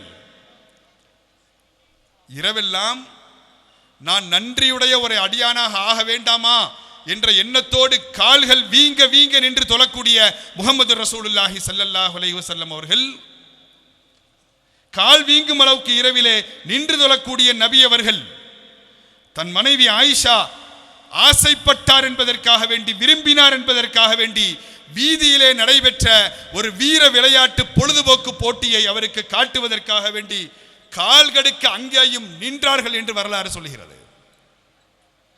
அவர்களை பாராட்டுவார்கள், அவர்களை வெறுக்க மாட்டார்கள், நெருக்கம் காட்டுவார்கள், ஒட்டி உறவாடுவார்கள், கொஞ்சி மகிழ்வார்கள். வரலாற்றிலே பார்க்கிறோம், 60 வயதிலேயும் ஒரு ஆன்மீக தலைவர் தன் மனைவியினுடைய மடி மீது தலை வைத்து படுத்தார். ஒன்றாக ஒரே தட்டில் சாப்பிட்டார், ஒன்றாக ஒரே அறையில் குளித்தார் என்ற நிகழ்வுகளை முஹம்மது ரசூலுல்லாஹி ஸல்லல்லாஹு அலைஹி வஸல்லம் வாழ்க்கையில் தவிர வேறு எந்த ஆன்மீக தலைவரின் வாழ்க்கையிலும் பார்க்க முடியாது. ஆயிஷா ரலியல்லாஹு அன்ஹா அவர்கள் சொல்வார்கள், நான் ஹைலுடைய நிலையில் இருக்கும் போது ஏதாவது ஒரு பாத்திரத்தில் எதையாவது குடித்துவிட்டு மீதத்தை நபியிடத்திலே கொடுத்தால் நான் எந்த இடத்தில் வாய் வைத்து குடித்தேனோ அந்த இடத்தில் நபி அவர்கள் வாய் வைத்து குடிப்பார்கள். நானும் நபியும் ஒரே தட்டில் ஒன்றாக உணவருந்துவோம். குன்து அக்தஸிலு அன வ ரசூலுல்லாஹி ஸல்லல்லாஹு அலைஹி வஸல்லம் ஃபீ இனாஇன் வாஹிதின். நானும் அல்லாஹ்வுடைய தூதர் முஹம்மது ரசூலுல்லாஹி ஸல்லல்லாஹு அலைஹி வஸல்லம் அவர்களும் ஒரே பாத்திரத்தில் ஒன்றாக குளிப்போம். ஒருபடி மேலே சென்று சொல்லுவார்கள், கான ரசூலுல்லாஹி ஸல்லல்லாஹு அலைஹி வஸல்லம் யலஉ ரஅஸஹு ஃபீ ஹிஜ்ரி வ அன ஹாயிதுன். நான் ஹைலுடைய நிலையில் மாதவிடாயினுடைய காலகட்டத்தில் நான் இருக்கும்போது ரசூலுல்லாஹி ஸல்லல்லாஹு அலைஹி வஸல்லம் அவர்கள் என் மடியின் மீது தலை வைத்து படுப்பார்கள். படுத்து வயக்ரஉல் குர்ஆன், குர்ஆனை ஓதிக்கொண்டிருப்பார்கள். இறை பக்தியும் இல்லற காதலும் நிரம்பி தழும்பக்கூடிய இப்படிப்பட்ட ஒரு வாழ்க்கை உலகத்தில் எந்த ஆன்மீகவாதி இடத்திலே நாம் பார்க்க முடியும்? செல்ல பெயர் சொல்லி அழைப்பார்கள், வீட்டு வேலைகளில் உதவி செய்வார்கள், மனைவியினுடைய தோழிமார்களை மதிப்பார்கள், மனைவியினுடைய உறவினர்களை கண்ணியப்படுத்துவார்கள், வெளியூர் பயணங்களுக்கு மனைவிமார்களை அழைத்து செல்வார்கள், அவர்களுக்கு அன்பளிப்புகளை தருவார்கள். இத்தனை அழகான ஒரு முன்மாதிரி. எனவேதான் சொல்கிறார்கள், அன்ன ஹைருன் லி அஹ்லி, உங்களில் சிறந்தவர் உங்கள் குடும்பத்தாரிடம் மனைவியரிடம் சிறந்தவரே, நான் என்னுடைய மனைவிமார்களிடத்தில் சிறந்தவனாக இருக்கிறேன் என்று இதை வைத்துத்தான் அவர்கள் சொல்வார்கள். ஒரு மனிதனை நல்லவன் என்று சிறந்தவன் என்று தீர்மானிப்பதற்கு அவனது குடும்பத்தார்களோடு நடந்து கொள்ளக்கூடிய நடவடிக்கைகள் எப்படி ஒரு அளவுகோலாக நபியால் ஆக்கி தரப்பட்டதோ அதே போன்று ஒரு மனிதனை அவன் பாவி என்று அவன் மோசமானவன் என்று முடிவு செய்வதற்கும் அவனது குடும்பத்தோடு அவன் நடந்து கொள்கின்ற நடவடிக்கைகளை அளவுகோலாக ஆக்கி தந்திருக்கிறார்கள் முஹம்மது ரசூலுல்லாஹி ஸல்லல்லாஹு அலைஹி வஸல்லம். கஃபா பில் மர்இ இஸ்மன் அன் யுலைய மன் யஊல், தன்னுடைய குடும்ப உறவுகளை ஒரு மனிதன் பால்படுத்துவதை அவன் பாவி என்று நாம் உறுதி செய்து கொள்வதற்கு போதிய சான்றாக இருக்கும் என்பார்கள் முஹம்மது ரசூலுல்லாஹி ஸல்லல்லாஹு அலைஹி வஸல்லம் அவர்கள். சக்கீனத் என்ற அமைதியும் நிம்மதியும், மவத்தத் என்ற அன்பும் காதலும், ரஹ்மத் என்ற கருணையும் இரக்கமும் நிரம்பி தழும்ப வேண்டிய இந்த உம்மத்தினுடைய குடும்பங்களில் இன்றைக்கு ஃபசாதும் ஃபித்னாக்களும் அதிகரித்து வருவதை பரவலாக நாம் பார்க்கிறோம். இன்று நம்முடைய குடும்ப கட்டமைப்பை உடைத்து குடும்பங்களின் நிம்மதியையும் மகிழ்வையும் சீர்குலைக்கும் பல்வேறு விஷயங்கள் சமூகத்திலே அதிகரித்து கொண்டிருக்கிறது. பல்வேறு விஷயங்கள், ஒரு பெரிய பட்டியலே இருக்கிறது.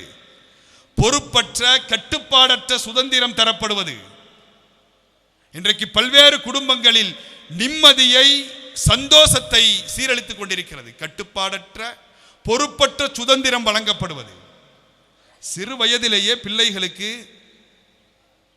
கையில் செல்போனை வாங்கி கொடுத்து விடுகிறோம். அதனால் ஏற்படக்கூடிய விளைவுகள் என்ன?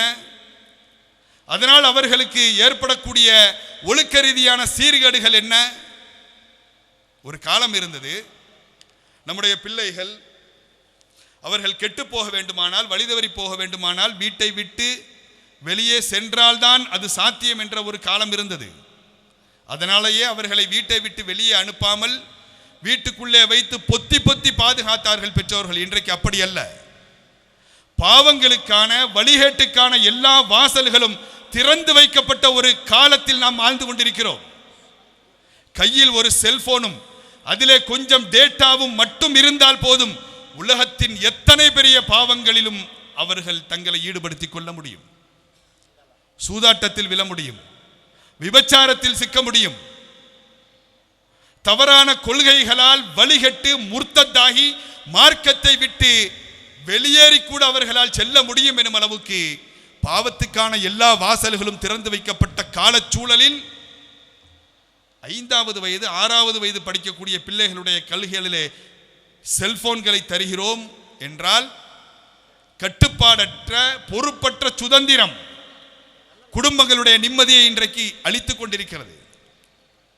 சிறு வயதிலேயே பல பெற்றோர்கள் பைக்குகளை வாங்கி தருகிறார்கள், இருசக்கர வாகனங்களை, அதிலேயும் சிசி கூடிய அதிவேகமாக செல்லக்கூடிய வாகனங்களை, பைக்குகளை பிள்ளைகளுக்கு வாங்கி தருகிறார்கள். இதனால் ஏற்படக்கூடிய ஆபத்துகள் எவ்வளவு? ஒரு டீ குடிப்பதற்காக 60, 70, 80 மைல்கள் இரவிலே பயணம் செய்து செல்லக்கூடிய அளவுக்கு இளைஞர்களுக்கான சுதந்திரம் பொறுப்பற்ற முறையில் வழங்கப்பட்டிருப்பதனுடைய விளைவை, அது பல்வேறு குடும்பங்களின் மகிழ்ச்சியை சீரழிப்பதை அன்றாட செய்திகளாக நாம் கேட்டுக்கொண்டே இருக்கிறோம். பொறுப்பற்ற கட்டுப்பாடற்ற சுதந்திரம் வழங்கப்படுவது குடும்பங்களுடைய அமைதியை நிம்மதியை இன்றைக்கு கெடுத்துக் கொண்டிருக்கிறது. அதேபோன்று மார்க்கம் போதிக்கக்கூடிய குடும்ப ரீதியான கடமைகள், குடும்ப ரீதியான பொறுப்புகளை பற்றிய அறியாமை, குடும்ப ரீதியான ஒவ்வொருவருக்குமான பொறுப்புகள் கடமைகளை பற்றிய அறியாமை அல்லது அதை அறிந்திருந்தும் அதை செயல்படுத்தாத கவனமின்மை இன்று குடும்பங்களுடைய கட்டமைப்பை சீரழித்துக் கொண்டிருக்கிறது. பெற்றோருக்கு பிள்ளைகள் செய்ய வேண்டிய கடமைகள் என்னென்ன?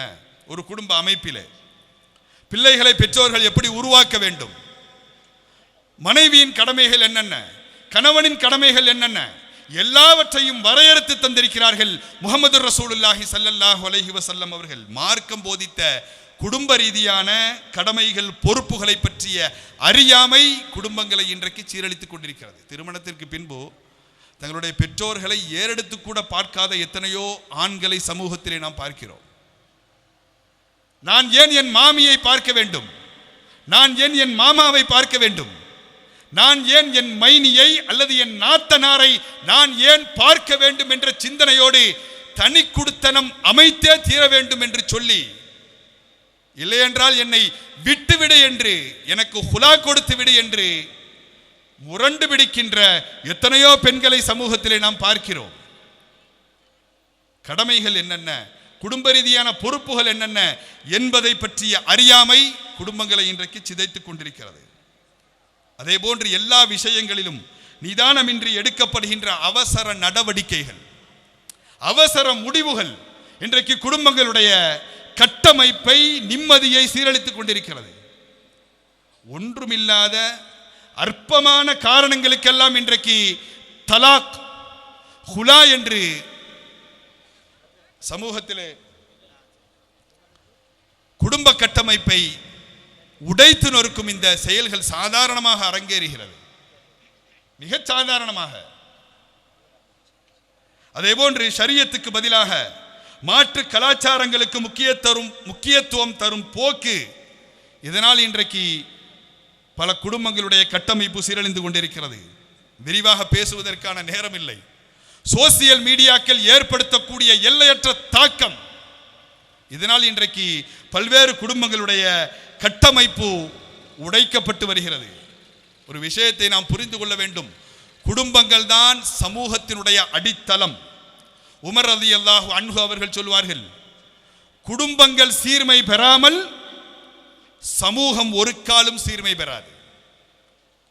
அல்லாஹ் குர்ஆனில் சொல்லுவான், யா அய்யுஹல்லதீன ஆமனூ கூ அன்ஃபுஸக்கும் வ அஹ்லீக்கும் நாரா. இறை நம்பிக்கையாளர்களே, நீங்கள் உங்களை பாதுகாத்துக் கொள்ளுங்கள், நரக நெருப்பிலிருந்து உங்கள் குடும்பத்தையும் நீங்கள் பாதுகாத்துக் கொள்ளுங்கள். மிக அற்புதமான விளக்கங்களை இந்த ஆயத்திற்கு சூஃபியாக்கள் எழுதுவார்கள். நீங்கள் உங்களுக்கான அரசை சீரமைத்துக் கொள்ளுங்கள் என்று அல்லாஹ் உத்தரவிடவில்லை, நீங்கள் சமூகத்தை சீரமைத்துக் கொள்ளுங்கள் என்று அல்லாஹ் உத்தரவிடவில்லை. நீங்கள் உங்களையும் உங்கள் குடும்பத்தையும் சீரமைத்து நரக நெருப்பிலிருந்து உங்களை பாதுகாத்துக் கொள்ளுங்கள் என்று அல்லாஹ் கட்டளையிடுகிறான் என்று ஏராளமான அற்புதமான விளக்கங்களை இதற்கு சூஃபியாக்கள் தருவார்கள். முஹம்மது ரசூலுல்லாஹி ஸல்லல்லாஹு அலைஹி வஸல்லம் அவர்கள் போதித்த இஸ்லாமிய குடும்ப அமைப்பு என்பது அது வெறும் சமூக அமைப்பு அல்ல, அது ஈமானை, இறை நம்பிக்கையை பாதுகாக்கக்கூடிய கோட்டை. முஹம்மது ரசூலுல்லாஹி ஸல்லல்லாஹு அலைஹி வஸல்லம் அவர்கள் போதித்த குடும்ப அமைப்பு என்பது அஹ்லாக் என்ற நற்பண்புகளை உருவாக்கும் பாசறையாக அது இருக்க வேண்டும். அது உறுதிமிக்க உம்மத்தை கட்டி எழுப்பும் அஸ்திவாரமாக அது இருக்க வேண்டும். நம்முடைய குடும்ப அமைப்பை பாதுகாக்கக்கூடிய மிக பெரும் பொறுப்பும் கடமையும் இந்த சமுதாயத்திற்கு மார்க்க விஷயத்தில் வழிகாட்டக்கூடிய உலமாக்களுக்கும், சமூக ரீதியிலே ஜமாத்துகளாக, மஹல்லாக்களாக உம்மத்தை நிர்வகிக்கக்கூடிய உமராக்களுக்கும் இருக்கக்கூடிய மிகப்பெரிய பொறுப்பு. பல்வேறு விஷயங்களால் இந்த உம்மத்தினுடைய குடும்பத்தின் கட்டமைப்பு இன்றைக்கு நொறுக்கப்படுகிறது, உடைக்கப்படுகிறது. அதை பாதுகாக்க வேண்டிய பெரும் பொறுப்பு உலமாக்களுக்கும் உமராக்களுக்கும் இருக்கிறது. என்னுடைய மஹல்லாவில் நிறைவுக்கு வருகிறேன். என்னுடைய மஹல்லாவில் ஒருவர் முழு குர்ஆனையும் மனனம் செய்து ஹாஃபிலாகிவிட்டால், அல்லது என்னுடைய மஹல்லாவிலே ஒருவர் சட்டப்படிப்பை முழுவதுமாக நிறைவு செய்து பார் கவுன்சிலில் தன்னை ஒரு வழக்கறிஞராக பதிவு செய்து கொண்டால், அல்லது என்னுடைய மஹல்லாவிலே ஒருவர் மருத்துவ படிப்பை முழுமையாக நிறைவு செய்து, அல்லது ஒரு அரசு பதவிக்கான உயர் பதவிக்கான ஒரு தேர்வை ஒரு படிப்பை முழுமையாக நிறைவு செய்தால் அதை நினைத்து நான் சந்தோஷப்படுகிறேன், நான் மகிழ்கிறேன். சமூக ஊடகங்கள் மூலமாக பிறருக்கு அதை நான் தெரியப்படுத்தி பெருமிதப்படுகிறேன். அதே என்னுடைய மஹல்லாவில், அதே என்னுடைய ஜமாத்தில் கஞ்சா வழக்கில் ஒரு இளைஞன் கைது செய்யப்படுகிறான். அதே என்னுடைய ஜமாத்தில், அதே என்னுடைய மஹல்லாவில் அற்ப காரணங்களுக்காக வேண்டி தலாக் ஹுலா என்ற பெயரிலே குடும்ப கட்டமைப்புகளை சில இளைஞர்கள், சில இளம்பெண்கள் சீரழிக்கிறார்கள். இது பற்றி என்னுடைய கவலை எந்த அளவுக்கு இருக்கிறது? இது போன்ற குடும்ப கட்டமைக்கும் காரியங்களில் இருந்து இந்த இளைஞர்களை, இந்த உம்மத்தை பாதுகாப்பதற்காக நான் என்னென்ன செய்கிறேன் என்பது குறித்த கேள்விகள் நம் ஒவ்வொருவருடைய உள்ளத்திலும் எழ வேண்டும். எல்லாம் வல்ல அல்லாஹு ரப்புல் ஆலமீன் அந்த கேள்விகளோடு இங்கிருந்து கிளம்பி சென்று ஒரு சிறந்த சமூக கட்டமைப்பு உருவாகுவதற்கான எல்லா முயற்சிகளையும் உலமாக்களாக, சமூகத்தினுடைய பொறுப்புகளை சுமந்த உமராக்களாக நாம் நிறைவேற்றுவதற்கு தௌஃபீக் செய்வானாக. வாஹிரு தஅவானா அல்ஹம்துலில்லாஹி ரப்பில் ஆலமீன். அஸ்ஸலாமு அலைக்கும் வரஹ்மத்துல்லாஹி வபரகாத்துஹு. அடுத்து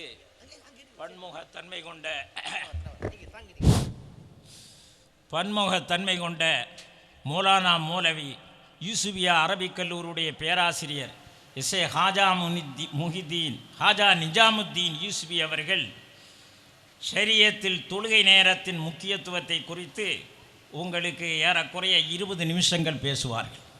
அதற்கு உங்கள்கிட்டே நேரத்தை சொல்லிட்டாங்க. 20 நிமிஷம். அல்ஹம்துலில்லாஹ். இன்னல் ஹம்தலில்லாஹ் நஹ்மதுஹு வ நஸ்தஈனுஹு வ நஸ்தக்ஃபிருஹு வ நுஅ்மினு பிஹி வ நதவக்கலு அலைஹி வ நஊது பில்லாஹி மின் ஷுரூரி அன்ஃபுஸினா வ மின் ஸய்யிஆத்தி அமாலினா من يهد الله فلا مضل له ومن يضلل فلا هادي له ونشهد أن لا إله إلا الله وحده لا شريك له ونشهد أن محمدا عبده ورسوله وصلى الله وسلم على سيدنا محمد وعلى آله وأصحابه وأتباعه أجمعين. أما بعد فقد قال الله تعالى في القرآن العظيم والفرقان المجيد: أعوذ بالله من الشيطان الرجيم. بسم الله الرحمن الرحيم.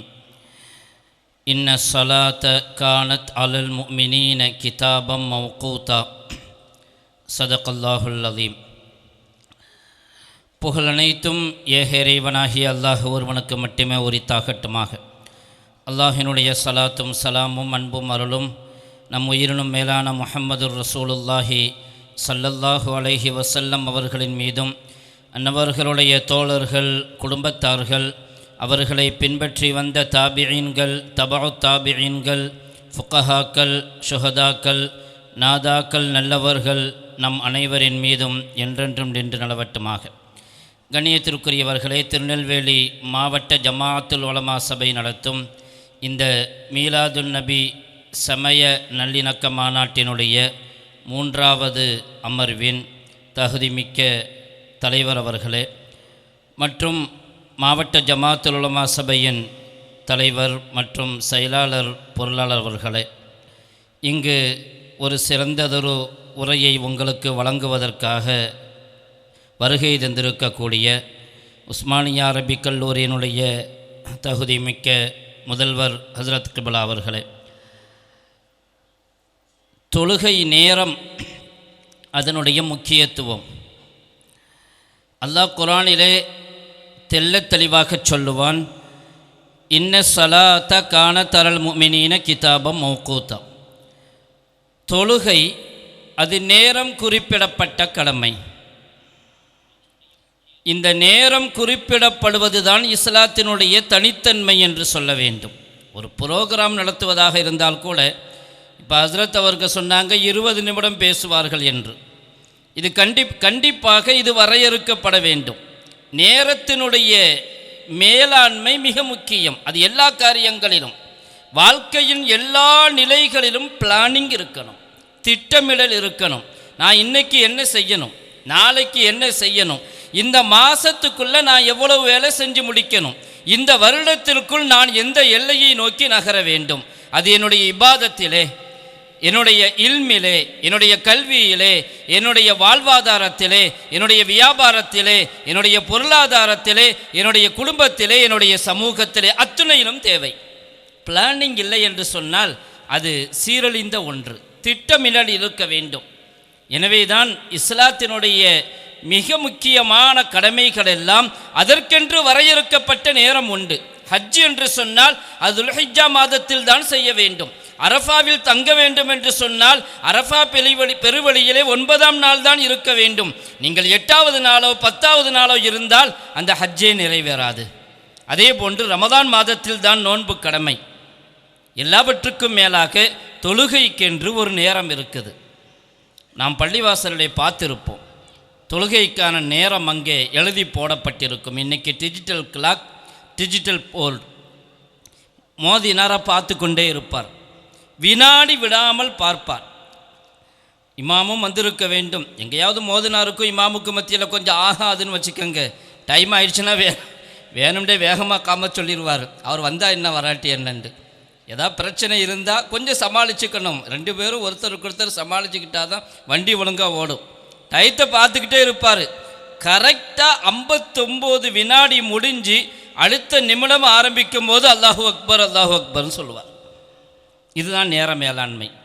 நமக்கு சொல்லிக் கொடுக்கப்பட்ட, நமக்கு அறிவுறுத்தப்பட்ட நேரத்திலே எப்படி பேணுதல் காட்ட வேண்டும் என்பதை தொழுகையின் மூலமாக நமக்கு கற்றுத்தரப்படுகிறது. கண்ணியத்திற்குரியவர்களே, எல்லா பள்ளியிலும் அவுகாத்து சலாத் இருக்கிறது.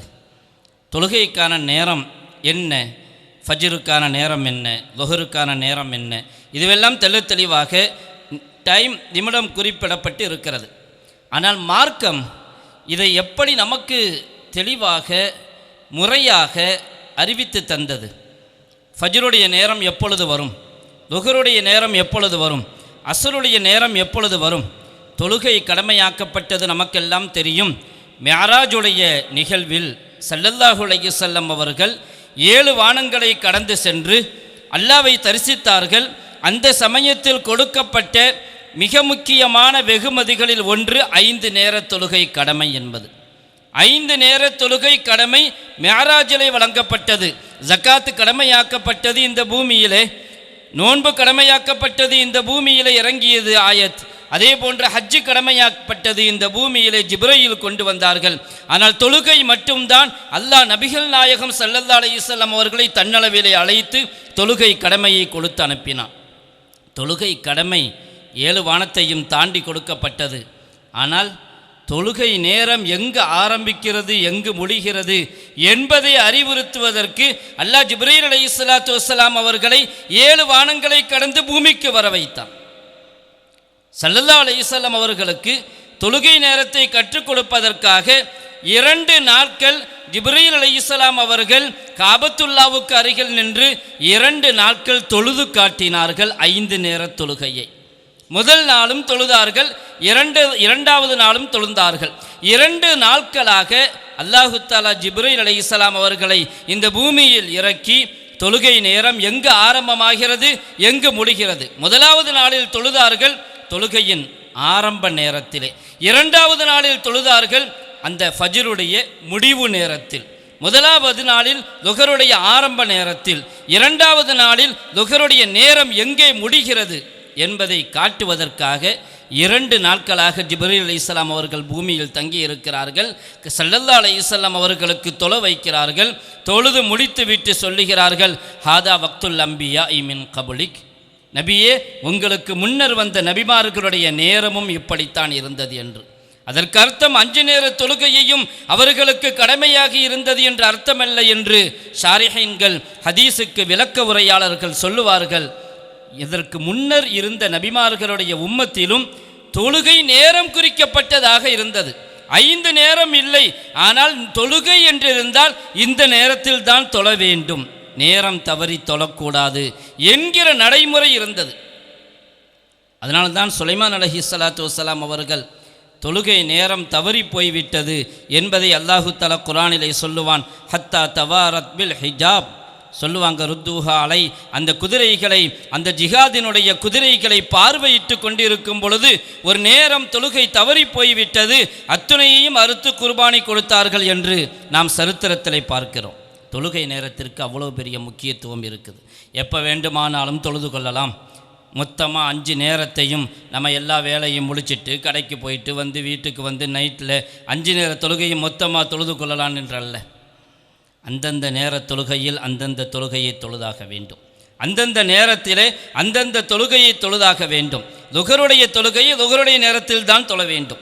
அசருடைய தொழுகையை அசருடைய நேரத்தில் தான் தொழ வேண்டும். மகரிபுடைய நேரத்தில் மகரிபுடைய தொழுகையை மகரிபுடைய நேரத்தில் தான் தொழ வேண்டும். கந்தக் யுத்தம் நடைபெற்றது. அதுவரையிலும் யுத்த களத்திலே எப்படி தொழ வேண்டும் என்கிற சட்டம் இறங்கவில்லை. கந்தக் யுத்தம் நடைபெறுகிறது. பல தொழுகைகள் கலாவாகிவிட்டது. அந்த அளவுக்கு எதிரிகள் முஸ்லிம்களை சோதித்து விட்டார்கள். கந்தக் பெரிய அகல் தோண்டி ஹிஜ்ரி 5ஆம் ஆண்டு நடந்த யுத்தம். எதிரிகள் அந்த பக்கம் நிற்கிறார்கள். அவர்களை கண்காணித்து கொண்டிருப்பதிலேயே நேரம் கழிந்து போய்விட்டது. ஹஜ்ரத் உமர் ரலியல்லாஹு தஆலா அன்ஹு வந்தாங்க. மாலை நேரத்தில் சூரியன் மறையுது. யசுப்பு குஃபார குரைஷ், குறைஷி காஃபிர்களை திட்டிக் கொண்டே வந்தார்கள். யா ரசூலல்லாஹ், நான் இன்னும் அசர் தொழவில்லை என்று சொன்னார்கள். மறைந்து விட்டது, இன்னும் அசர் தொழவில்லை. இவர்கள் என்னுடைய தொழுகையை பாழாக்கி விட்டார்கள். எத்தனை தொழுகை தவற விட்டிருப்போம், நேரம் தவறி தொழுதிருப்போம். ஒரு தொழுகை தவறி போனது, ஒரு தொழுகை தவறி போனது. தொழுகை தவறவில்லை, தொழுகையின் நேரம் தவறி போனது. இவ்வளவு கைசேதத்தோடு வருகிறார்கள் நபிகளாரிடத்திலே. யா ரசூலல்லாஹ், நான் இன்னும் தொழவில்லையே என்று சொன்னார்கள். ஸல்லல்லாஹு அலைஹி வஸல்லம் சொன்னாங்க, மா கித்து ஸல்லில் அஸ்ர், எப்போ நானும் இன்னும் அசர் தொழுகல்ல. ஆறுதலாக சொன்னார்கள், இவ்வளவு கவலைப்படாதீர்கள், தொழுகை தப்பி போனதற்கு நியாயமான காரணம் உண்டு. இங்கே யுத்த களத்தில் இருக்கிறோம், வேறென்ன செய்வது? அதற்கு பிறகு ஒது செய்துவிட்டு 4 தொழுகைகளை ஒன்றாக தொழுதார்கள் என்று நாம் ஹதீஸிலே பார்க்கிறோம். கண்ணியத்திற்குரியவர்களே, அதற்கு பிறகுதான் அல்லாஹ் வசனத்தை இறக்கி வைக்கிறான். யுத்த களமாக இருந்தாலும் கூட அங்கேயும் நேரம் தவறாமல் தொழ வேண்டும் என்று. யுத்த களத்திலும் நேரம் தவறாமல் தொழ வேண்டும். நேரத்திற்கு அவ்வளோ பெரிய முக்கியத்துவம் கொடுத்தது குர்ஆன். வைதா குன்த ஃபீஹிம் ஃபஅகம்த லஹுமுஸ் ஸலாத்த, யுத்த களம் இன்னும் யுத்தம் ஆரம்பமாகவில்லை என்று சொன்னால் அல்லாஹ் உத்தரவிட்டான், உங்களுடைய படையை 2ஆக ஆக்கிக் கொள்ளுங்கள். படையின் ஒரு பகுதி எதிரிகளை கண்காணிக்கட்டும், இன்னொரு பகுதிக்கு நீங்கள் இமாமாக நின்று தொழுங்கள். எப்படி தொழ வேண்டும்? முதல்ல ஒரு கூட்டம் 1 ரக்காத் தொழுவாங்க, பிறகு அவங்க போயிடுவாங்க, பிறகு திரும்ப இன்னொரு கூட்டம் வருவாங்க, இன்னொரு ரக்காத் தொழுவாங்க. அந்த தொழுகையினுடைய விளக்கமே கொஞ்சம் தெளிவாக சொல்ல வேண்டும், அதற்கான நேரம் இதுவல்ல. தொழுகையினுடைய அமைப்பே கொஞ்சம் அதாவது மாறி போய்விடும். தொழுகையின் அமைப்பு மாறி போனாலும் பரவாயில்லை, தொழுகையின் நேரம் மாறக்கூடாது. அந்த நேரத்திலே தொழுதாக வேண்டும். யுத்தம் நடந்து கொண்டு இருக்கிறது, யுத்தம் நடந்து கொண்டு இருக்கிறது. என்ன செய்கிறது? தொழுது ஆகணுமே. தொழுகை விட்டுறலாமா? எதிரி முன்னாடி நிற்கிறான், அவனிடத்தில் யுத்தம் செய்து கொண்டிருக்கிறார்கள். அந்த சமயத்திலும் கூட கலா செய்வதற்கு மார்க்கம் அனுமதிக்கவில்லை. வயின் ஹிஃப்தும் ஃபரிஜாலன் அவு ருக்பானா, நீங்கள் எதிரி உங்களை தாக்குவார்கள் என்று பயப்படுவீர்களேயானால் நடந்து கொண்டே தொழுங்கள், வாகனத்தில் பயணித்து கொண்டே தொழுங்கள், கிபிலாவை முன்னோக்கியும் தொழுங்கள், கிபிலாவை முன்னோக்காமலும் தொழுங்கள். யுத்த களத்திலே மைதானத்திலே அதற்கு அனுமதி இருக்கிறது. எதிரி எந்த பக்கம் நிற்கிறானோ அந்த பக்கம் நோக்கி தொழுங்கள். கிபிலாவை முன்னோக்க வேண்டிய அவசியம் இல்லை, பூமியிலே சஜிதா செய்ய வேண்டிய அவசியம் இல்லை, தலையை தாழ்த்தினால் போதும். ஆனால் ஒன்று மட்டும் தவறக்கூடாது, நேரம் தவறக்கூடாது. தொழுகையினுடைய அமைப்புகள் மாறலாம், சஜிதா விடுபட்டு போகலாம், கிபிலாவை முன்னோக்காமல் இருக்கலாம், நடந்து கொண்டே தொழலாம், ஆனால் நேரம் மட்டும் மாறக்கூடாது. யுத்த களத்தில் இருந்தாலும் கூட அந்த அளவுக்கு சொல்லப்பட்டிருக்கிறது என்று சொன்னால் தொழுகையினுடைய நேரம் எவ்வளவு முக்கியத்துவம் வாய்ந்தது என்பதை நாம் கவனத்தில் கொள்ள வேண்டிய கட்டாயத்தில் இருக்கிறோம். மார்க்க வல்லுநர்கள் சட்டம் சொல்லுவார்கள், ஆண்களுக்கும் ஒரு பெண்களுக்கும் 2 பேருக்கும் அநேகமாக ரத்துல் முஹ்தாரில் இந்த சட்டம் சொல்லப்பட்டிருக்கும் என்று நினைக்கிறேன். ஒருவர் கடலில் தண்ணீரில் குதித்து விட்டார், தண்ணீரில் கிடக்கிறார். இப்போதைக்கு அவரால் வெளியே வர முடியவில்லை. அவருக்கு நீச்சல் தெரியும், நீச்சல் அடித்து கொண்டே இருக்கிறார். தொழுகையினுடைய நேரம் முடிந்து போய்விடும் அவர் வெளியே வருவதற்கு முன்பாக என்றால் அவர் நீச்சலில் அசைவை குறைத்து கொண்டு தண்ணீரையே தொழணும்னு சொல்லியிருக்கிறார்.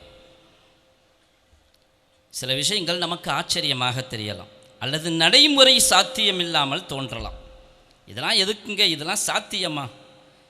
குர்ஆனும் ஹதீஸும் எவ்வளவு எச்சரிக்கையை கொடுத்ததோ தொழுகைக்கு நேரம் தவறக்கூடாது என்பதற்காக மார்க்க வல்லுநர்கள் அதை அப்படியே அடியுற்றி வந்தார்கள். தண்ணீரில் கிடந்தாலும் நீச்சலில் கிடந்தாலும் கூட தொழுகை நேரம் முடிந்து விட்டால் வெளியே வர முடியவில்லை என்று சொன்னால் தண்ணீருக்குள்ளேயே இருந்து நீச்சலின் அசைவை மட்டும் குறைத்து கொண்டு அந்த அளவுக்கு அவர் திறமை வாய்ந்தவராக இருந்தால் உயிரை தற்காத்து கொண்டு தண்ணீருக்குள்ள தொழ வேண்டும் என்று இது ஆண்களுக்கு சொல்லப்பட்டுச்சு.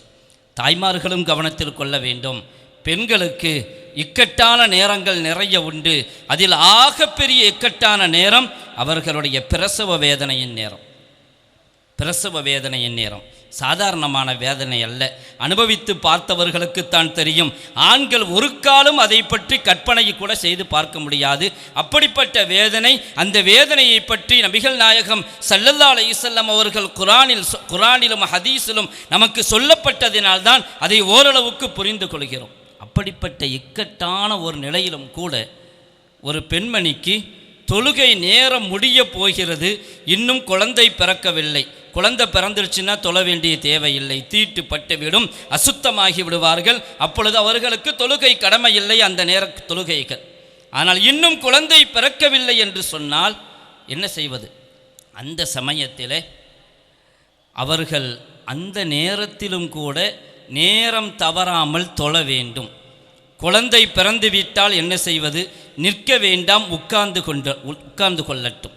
குழந்தை பிறந்து அதற்கு ஏதாவது தொல்லை ஏற்பட்டு விடக்கூடாது என்பதற்காக தனக்கு அடியிலே ஒரு சின்ன குழியை தோண்டி கொள்ளட்டும்.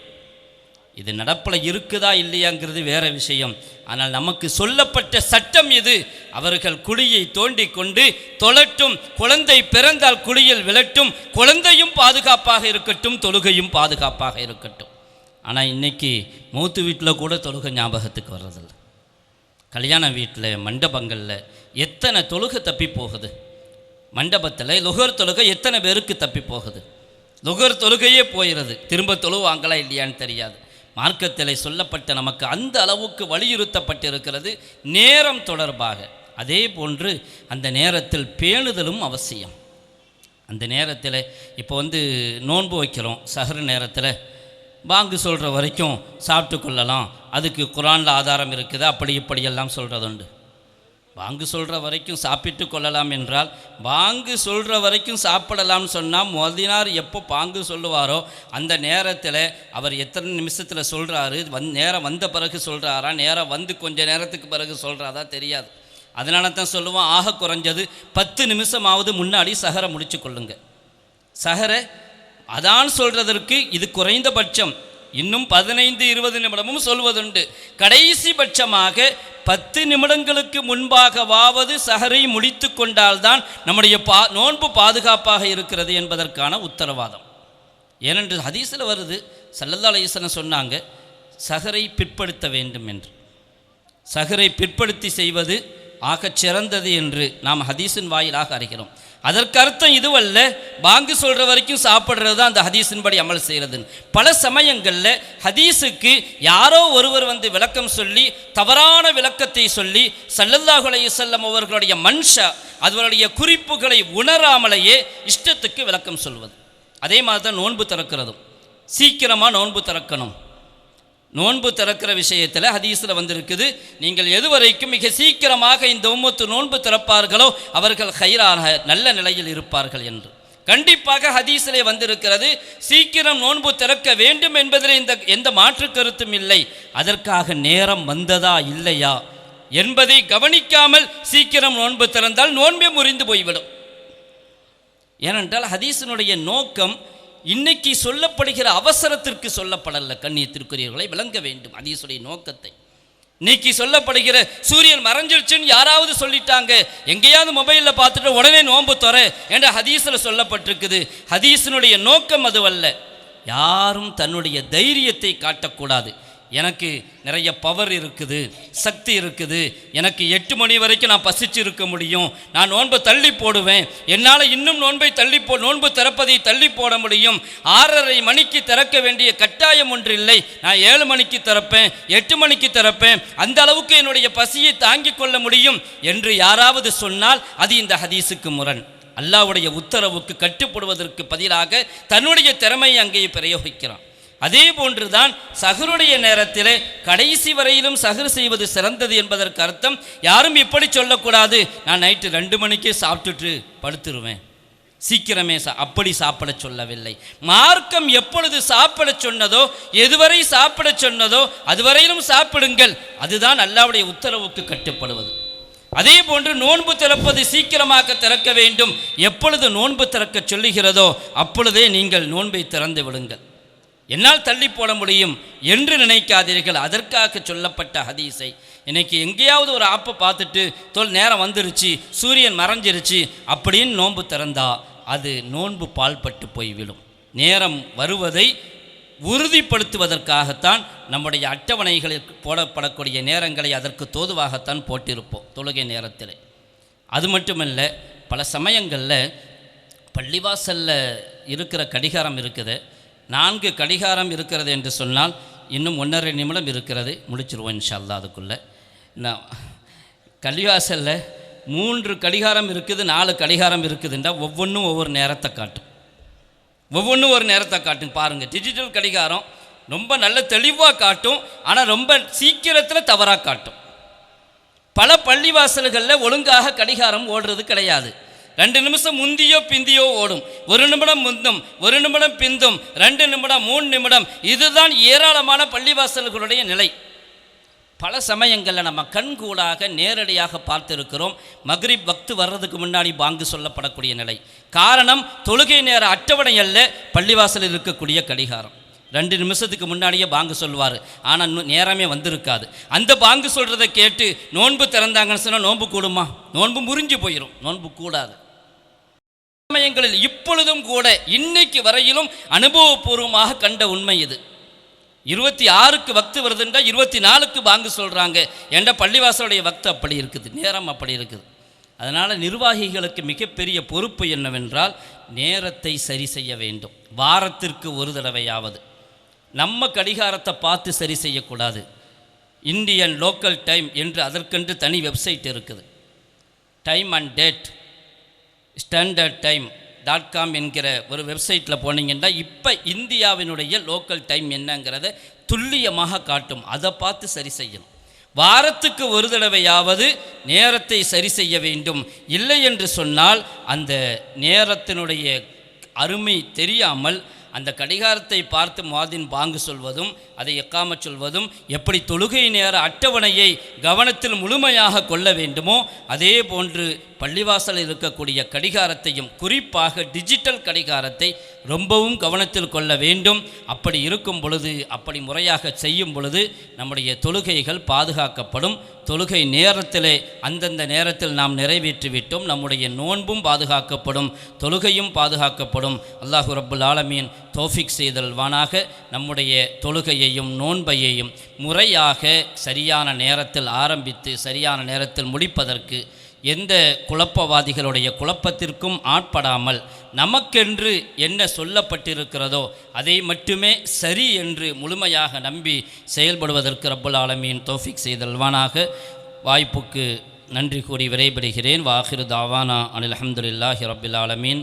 வஸ்ஸலாமு அலைக்கும் வரஹ்மத்துல்லாஹி வபரகாத்து. சரியான நேரத்தில் உங்களுடைய உரையை முடித்தமக்கி ஜஸாக்குமுல்லா ஹைர். இன்ஷா அல்லாஹ் அடுத்து ஆர்வமாக எதிர்பார்த்து கொண்டிருக்கின்ற உஸ்மானியா அரபிக் கல்லூரியுடைய முதல்வர், ஆன்மீக பேச்சாளர். அரை மணி நேரம் அவருக்கு ஒரு நிமிஷம் மாதிரி, ஒரு 3 மணி நேரமாவது கொடுத்தா ஒரு ஆழ்ந்த கருத்தை இங்கே சொல்லுவார்கள். டைமு குறுகுதலாக இருப்பதினாலேயும் அவர்களும் தொடர்ந்து சொற்பொழிவாற்றி கொண்டு வருவதனாலேயும் இன்ஷா அல்லாஹ் 6:10 வரைக்கும் முன்மாதிரி மஹல்லாவை கட்டமைப்போம் என்ற அடிப்படையில் முக்கிய கருத்தை மட்டும் உங்களுக்கு மத்தியில் எடுத்து வைப்பார்கள். அஸ்ஸலாமு அலைக்கும் வரஹ்மத்துல்லாஹி वबरकातुहु। अल्हम्दुलिल्लाह नहमदुहु व नस्तईनुहु व नस्तगफिरुहु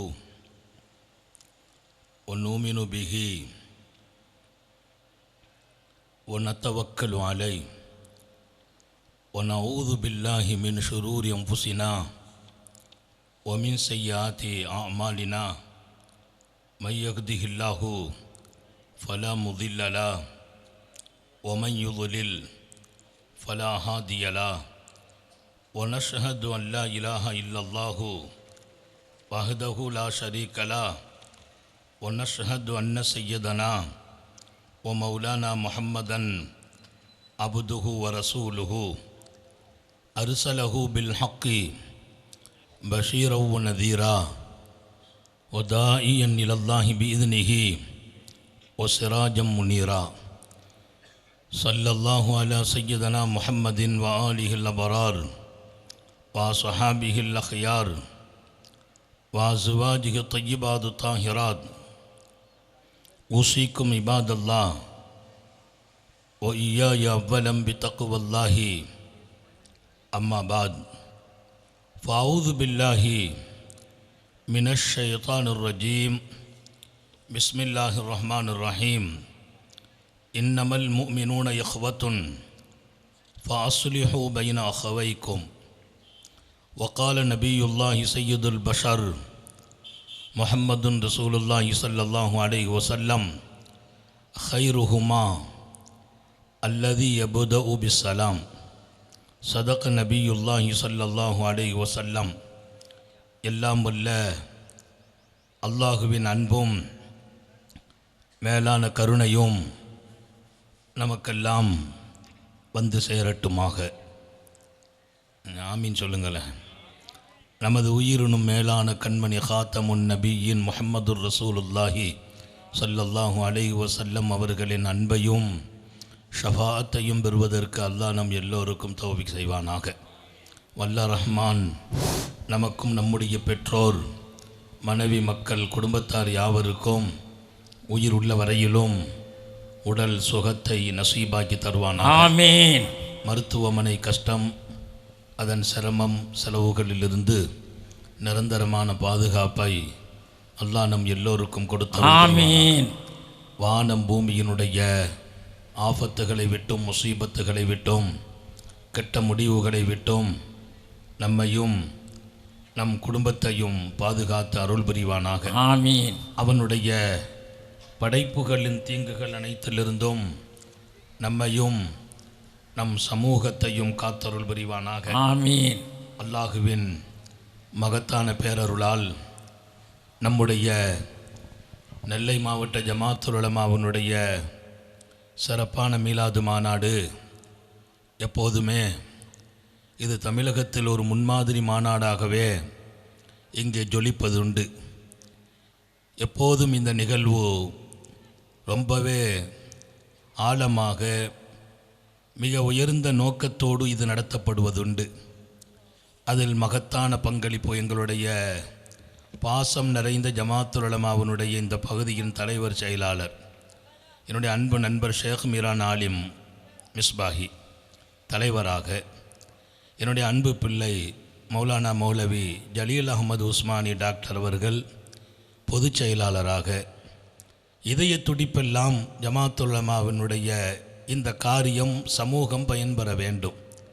அருமையான இந்த நிகழ்வின் தலைவர் நீண்ட நெடும் காலம் என்னுடைய பாசம் நிறைந்த நண்பரும் சகோதரருமாக இருக்கிற அல்லாமா அபுல் கலாம் இம்தாதி ஹதரத் பெருந்தகை, இங்கே மேடையில் எனக்கு முந்தி பேசி அமைந்திருக்கிற சங்கை மிக்க உலமாக்களில் குறிப்பாக சலாஹுத்தீன் ரிஃபாயி என் அன்பு பிள்ளை உஸ்மானி அவர்கள், மரியாதைக்குரிய யூசுபியாவின் தகுதியான பேராசிரியர், எங்கள் மண்ணுக்கு எப்போதும் பெருமை சேர்க்கிற ஹாஜா நிஜாமுத்தீன் யூசுபி ஹசரத் அவர்கள், எங்களுடைய மாவட்ட ஜமாத்துல் உலமாவினுடைய முன்னாள் வழிகாட்டியும் மிகச்சிறந்த சேவையாளருமாக இருந்த அருமையான எங்களுடைய அப்துல் ரஹீம் ஹசரத் தாமத் பரக்காத்துக்கும் உட்பட இன்னும் நிறைய உலமாக்கள், எல்லாருடைய பெயரையும் சொல்வது பரக்கத், இருப்பினும் காலத்தின் அருமையை கவனத்தில் கொண்டு கண்மணி ரசூலுல்லாஹி ஸல்லல்லாஹு அலைஹி வஸல்லம் நாம் எடுத்து வைக்கிற ஒவ்வொரு எட்டின் முன்மாதிரி. இது மீலாது பெருவிழா என்கிற பெயரில்தான் பல்வேறு தலையங்கங்களை தந்து சமூகத்தை அழகுபடுத்துவது. இங்கே நான் அமைக்கிற ஒவ்வொரு அமைப்பும் அதன் ரோல் மாடல் முஹம்மது ரசூலுல்லாஹி ஸல்லல்லாஹு அலைஹி வஸல்லம். நபிகள் நாயகம் ஸல்லல்லாஹு அலைஹி வஸல்லம் அவர்கள் கட்டமைத்த முஹல்லாக்கள் என்பது உங்கள் எல்லோருடைய கவனத்தில் இருக்க வேண்டும். ஒவ்வொரு சஹாபியையும் ஒரு முஹல்லாவின் தலைவராக ஆக்குகிறார்கள். ஒரு சமூகத்தை கட்டமைப்பது என்று ஒன்று இருக்கிறது. குறிப்பிட்ட மக்களை மாத்திரம் கொண்டிருக்கிற முஹல்லாக்களை சீரமைப்பது. அதன் தலைமையகமாக மஸ்ஜிதை ஆக்கினார்கள் ஸல்லல்லாஹு அலைஹி வஸல்லம். எந்த ஊருக்கு சென்றாலும் முதலில் மஸ்ஜித் எழுப்புகிற பணியில் சர்க்காரை ஆலம் தங்களை முன்மாதிரியாக்கி சஹாபிகளையும் அந்த வாழ்க்கையை தொடர வைக்கிறார்கள். ஒவ்வொரு சஹாபியையும் ஒரு முஹல்லாவின் பொறுப்பாக ஆக்கி வைப்பார்கள். நான் இங்கே விரிவாக சொல்ல இயலாது. அபூ தர்தா ரலியல்லாஹு அன்ஹு அவர்கள் முஹல்லாவின் கட்டமைப்பை கொண்டு வந்தபோது சொன்னார்கள், இந்த முஹல்லா இங்கே இருக்கிற மக்கள் ஒரு விஷயத்தில் ஒன்றுபட்டால் நம்முடைய எதிர்காலத்தை ஒளிமயமாக்க முடியும். நம்முடைய பண்புகளை யாரும் சீர்குலைக்க முடியாது. நான் தொகுத்து சொல்கிறத அப்படி எடுத்துக்கொண்டால் நம்ம முஹல்லா அழகாயிடும். ஒவ்வொரு சஹாபியும் ஒரு ரோல் மாடல். நாம் இப்போது இந்த சமூகத்தை நம்மை சார்ந்த மக்களை அழகுபடுத்தணும் சொல்லிட்டு சொன்னாங்க. சையதுனா அபூ தர்தா ரலியல்லாஹு அன்ஹு மக்களுக்கிடையே நாம் இங்கே இணக்கங்கள் நம்முடைய பொறுப்பு. எங்காவது இணக்கம் குறையும் என்றால் அந்த இணக்கத்தை நீங்கள் உண்டாக்க வேண்டும். பில் இல்மி வல் ஹில்மி லா பில் ஹுசூமா. எழுதி வச்சுக்கங்க. இணக்கம் குறைந்தால் இணக்கத்தை உண்டாக்குவதற்கு பில் இல்மி வல் ஹில்மி லா பில் ஹுசூமா. அது விவாதம் பண்ணுவதோ, கோர்ட்டுக்கு போகிறதோ, நீதிமன்றத்தை நாடுவதோ, அல்லது அதில் யார் நீ வாதி பிரதிவாதி என்றெல்லாம் இங்கே நாங்கள் பேசுவதற்கில்லை. பிரச்சனைகளை சீரமைப்பதற்கு ஒவ்வொருவர்களும் இல்மை உண்டாக்கி கொள்ள வேண்டும். ஹில்மையும் சகிப்புத்தன்மை உண்டாக்கணும். சகிப்புத்தன்மையாலும் அல்லாஹ் ரசூல் கொடுத்த இல்மாலும் நம்முடைய இணக்கங்களை உண்டாக்க வேண்டும். பிணக்க வேண்டும். இங்க ரெண்டு பேருக்குள்ள பிணக்கு வந்தால் அவர்களுக்கு அந்த ஞானத்தை கொண்டு சகிப்புத்தன்மையால் அதை சீராக்கி கொள்ள வேண்டும். ஒருவர் கொஞ்சம் வேகப்பட்டால் இன்னொருவர் சகிப்புத்தன்மை எடுத்துக்கொள்ளுங்கள், அங்கே பிணக்கு நீங்கும். சமூகத்தில் ஒன்றை இன்னும் நான் சொல்வேன். அபூ தர்தா சொன்னாங்க, பிணக்கு என்பது உங்களுக்கிடையே விவாதம் என்பது, உங்களுக்கிடையே சச்சரவுகளும் சண்டைகளும் என்பது உங்கள் பலத்தை நீக்கும். அல்லாஹ் புரிந்து கொள்ள தௌஃபீக் செய்வானாக. உங்கள் பலம், முஹல்லா என்பது ஒரு பெரும் பலம். அதன் கட்டமைப்பு என்பது இணக்கத்தை கொண்டே இருக்க வேண்டும். அத்தனையையும் உருவாக்குவதற்கு ஒரே ஒரு விஷயத்தை மாத்திரம் நீங்கள் எல்லோரும் எடுக்க வேண்டும். அது என்ன காரியம்? இஸ்லாஹுன் நஃப்ஸ். அவரவர் தன் உள்ளத்தை சீராக்க வேண்டும். உள்ளங்களில் கோபத்தை குறைத்து விடுங்கள். உணர்ச்சிகளுக்கு இடம் கொடுக்காதீர்கள். பெருமைக்கு இடம் கொடுக்காதீர்கள். நான் சொன்னால் அவர் கேட்கவில்லை என்ற முடிவுக்கு வராதீர்கள். ஒவ்வொருவர்களும் தனிநபர்கள் தான் ஒரு முஹல்லா. ஒரு முஹல்லா என்பது தனிநபர்களால் உருவாக வேண்டும். ஒவ்வொரு தனிநபரும் தன்னை சீராக்க வேண்டும், தன் உள்ளத்தை சீராக்க வேண்டும். அவர்களுக்குள்ளே கர்வம் வரக்கூடாது. இன்னொருவரை லேசாக மதிப்பிடக்கூடாது. இன்னொருவரின் சொல்லை கொஞ்சம் காது கொடுத்து கேட்பதில் கவனமின்மையாக இருக்கக்கூடாது. ஒருவர் பேசினால் இன்னொருவர் கேளுங்கள். ஒருவருக்கு தேவை இருந்தால் இன்னொருவர் பூர்த்தி செய்யுங்கள். இப்படிப்பட்ட அழகிய இணக்கம் நம்முடைய கட்டுப்பாட்டை யாராலும் குலைக்க முடியாது. இந்த கட்டமைப்பை தான் ஹாரூன் யஸீலர் ஸல்லல்லாஹு அலைஹி வஸல்லம் எங்களுக்கு கற்றுக் கொடுத்தாங்க. இது அபூ தர்தா ரலியல்லாஹு அன்ஹு அவர்களின் தலைமையில் அவர்கள் அந்த முஹல்லாக்குள்ளே உண்டாக்கிய கட்டமைப்பு. சையதுனா அலியுன் கர்ரமல்லாஹு வஜ்ஹா. சஹாபாக்கள் நமக்கு ரோல் மாடல். அஸ்ஹாபி கன் நுஜூம். அவர்கள்தான் உங்கள் வாழ்க்கையின் வெளிச்சம், அவர்கள்தான் உங்களின் வழிகாட்டிகள். சர்க்காரை ஆலம் ஸல்லல்லாஹு சொல்வாங்க, அஸ்ஸஹாபி கன்னுஜூம், என் தோழர்கள் தான் இந்த சமூகத்தின் வெளிச்சம். அவங்களை பின்பற்றும் போது நீங்கள் இருட்டுக்கெல்லாம் போக மாட்டீங்க, நீங்கள் சரியான பாதையில் நகர்வீர்கள். சையதுனா அலியன் கர்ரமல்லாஹு வஜ்ஹா குந்தும் துஆத்தன், அவங்க சொன்னாங்க, நீங்கள் எல்லாருமே மக்களின் அழைப்பாளர்களாக இருக்கணும். பிகைரி அல்சினத்திக்கும், உங்கள் வார்த்தைகளை கொண்டு அல்ல. கவனிச்சுக்கங்க, நேரம் கொடுத்துட்டாங்க, அதில் தாண்டவும் முடியாது, தாண்டுவதற்கு வாய்ப்பும் இல்லை. பிகைரி அல்சினத்திக்கும், உங்கள் நாவால் அல்ல. ஒவ்வொருவர்களையும் பார்த்து இன்னொருவர் சரியாகும் வாழ்க்கை வாழுங்கள், நம்முடைய கட்டமைப்பு அழகாகும். நீங்கள் வாழ்வதுதான் இந்த சமூகத்தின் சீரமைப்பு. அப்போ நீங்கள் ஒருத்தர் போதைக்கு அடிமையானால், ஒருவர் தீமைக்கு அடிமையானால், ஒருவர் ஹராமான வாழ்க்கைக்குள்ளே வருகிறீர்கள் என்றால், ஒருவர் தலைமைக்கு கட்டுப்படாமல் போகிறீர்கள் என்றால், ஒருவர் குடும்பத்தில் மனைவியோடு சரியாக நடக்காமல் போகிறீர்கள் என்றால், நீங்கள் எப்படி தாயிகள்? மக்களின் அழைப்பாளர்கள் நீங்கள். ஆனால் உங்கள் நாவுகள் அல்ல அழைக்கிற வார்த்தைகளை சொல்வதற்கு உங்கள் வாழ்க்கை. ஒன்றை சொல்கிறேன், நாங்கள் வாழ்வதை பார்த்து உலகத்தில் இஸ்லாம் உருவானது என்றார்கள். இஸ்லாத்தை போய் நாங்கள் உலகத்தில் சொன்னது வார்த்தைகளால் அல்ல. ஏதாவது ஒரு ஊருக்கு நபியோடு நாங்கள் போயிட்டோம்னா எங்களை பார்த்தவங்க ஹிதாயத்துக்கு வந்துடுவாங்க. அல்லாஹ் நம்ம எல்லாருக்கும் தௌஃபீக் செய்வானாக. நீங்கள் தாயிகள், மக்களை அழைக்கிறவர்கள், அது உங்கள் நாவால் இருக்க வேண்டாம். வாழ்க்கைக்குள்ளே எல்லாவற்றிலும் நீங்கள் ரொம்பவே சரியாக நடக்க வேண்டும். சையதுனா அலி ரலியல்லாஹு அன்ஹு கொடுத்த அருமையான சமூக கட்டமைப்பு, முஹல்லாவின் கட்டமைப்பு என்ன? ஒவ்வொரு தனி மனிதனும் உங்கள் வாழ்க்கையில் நீங்கள் சுய வாழ்க்கையை சரி செய்யுங்கள், ஒழுக்கம் சார்ந்து வாழுங்கள். ஒவ்வொருவர்களும் நாளைய தலைவர்கள். உங்களை மக்கள் பின்பற்ற வேண்டும். உங்களை அவர்கள் பார்க்கும் பார்வையில் அவர் சரியாகணும். சையதுனா முஆவியா ரலியல்லாஹு அன்ஹு அவர்களின் அன்பு தாய் முஆவியாவின் சின்ன பிள்ளையாக அவர்களை பார்த்து வளர்த்த போது மக்கள் மன்றத்தில் சொன்ன வார்த்தை என்ன தெரியுமா?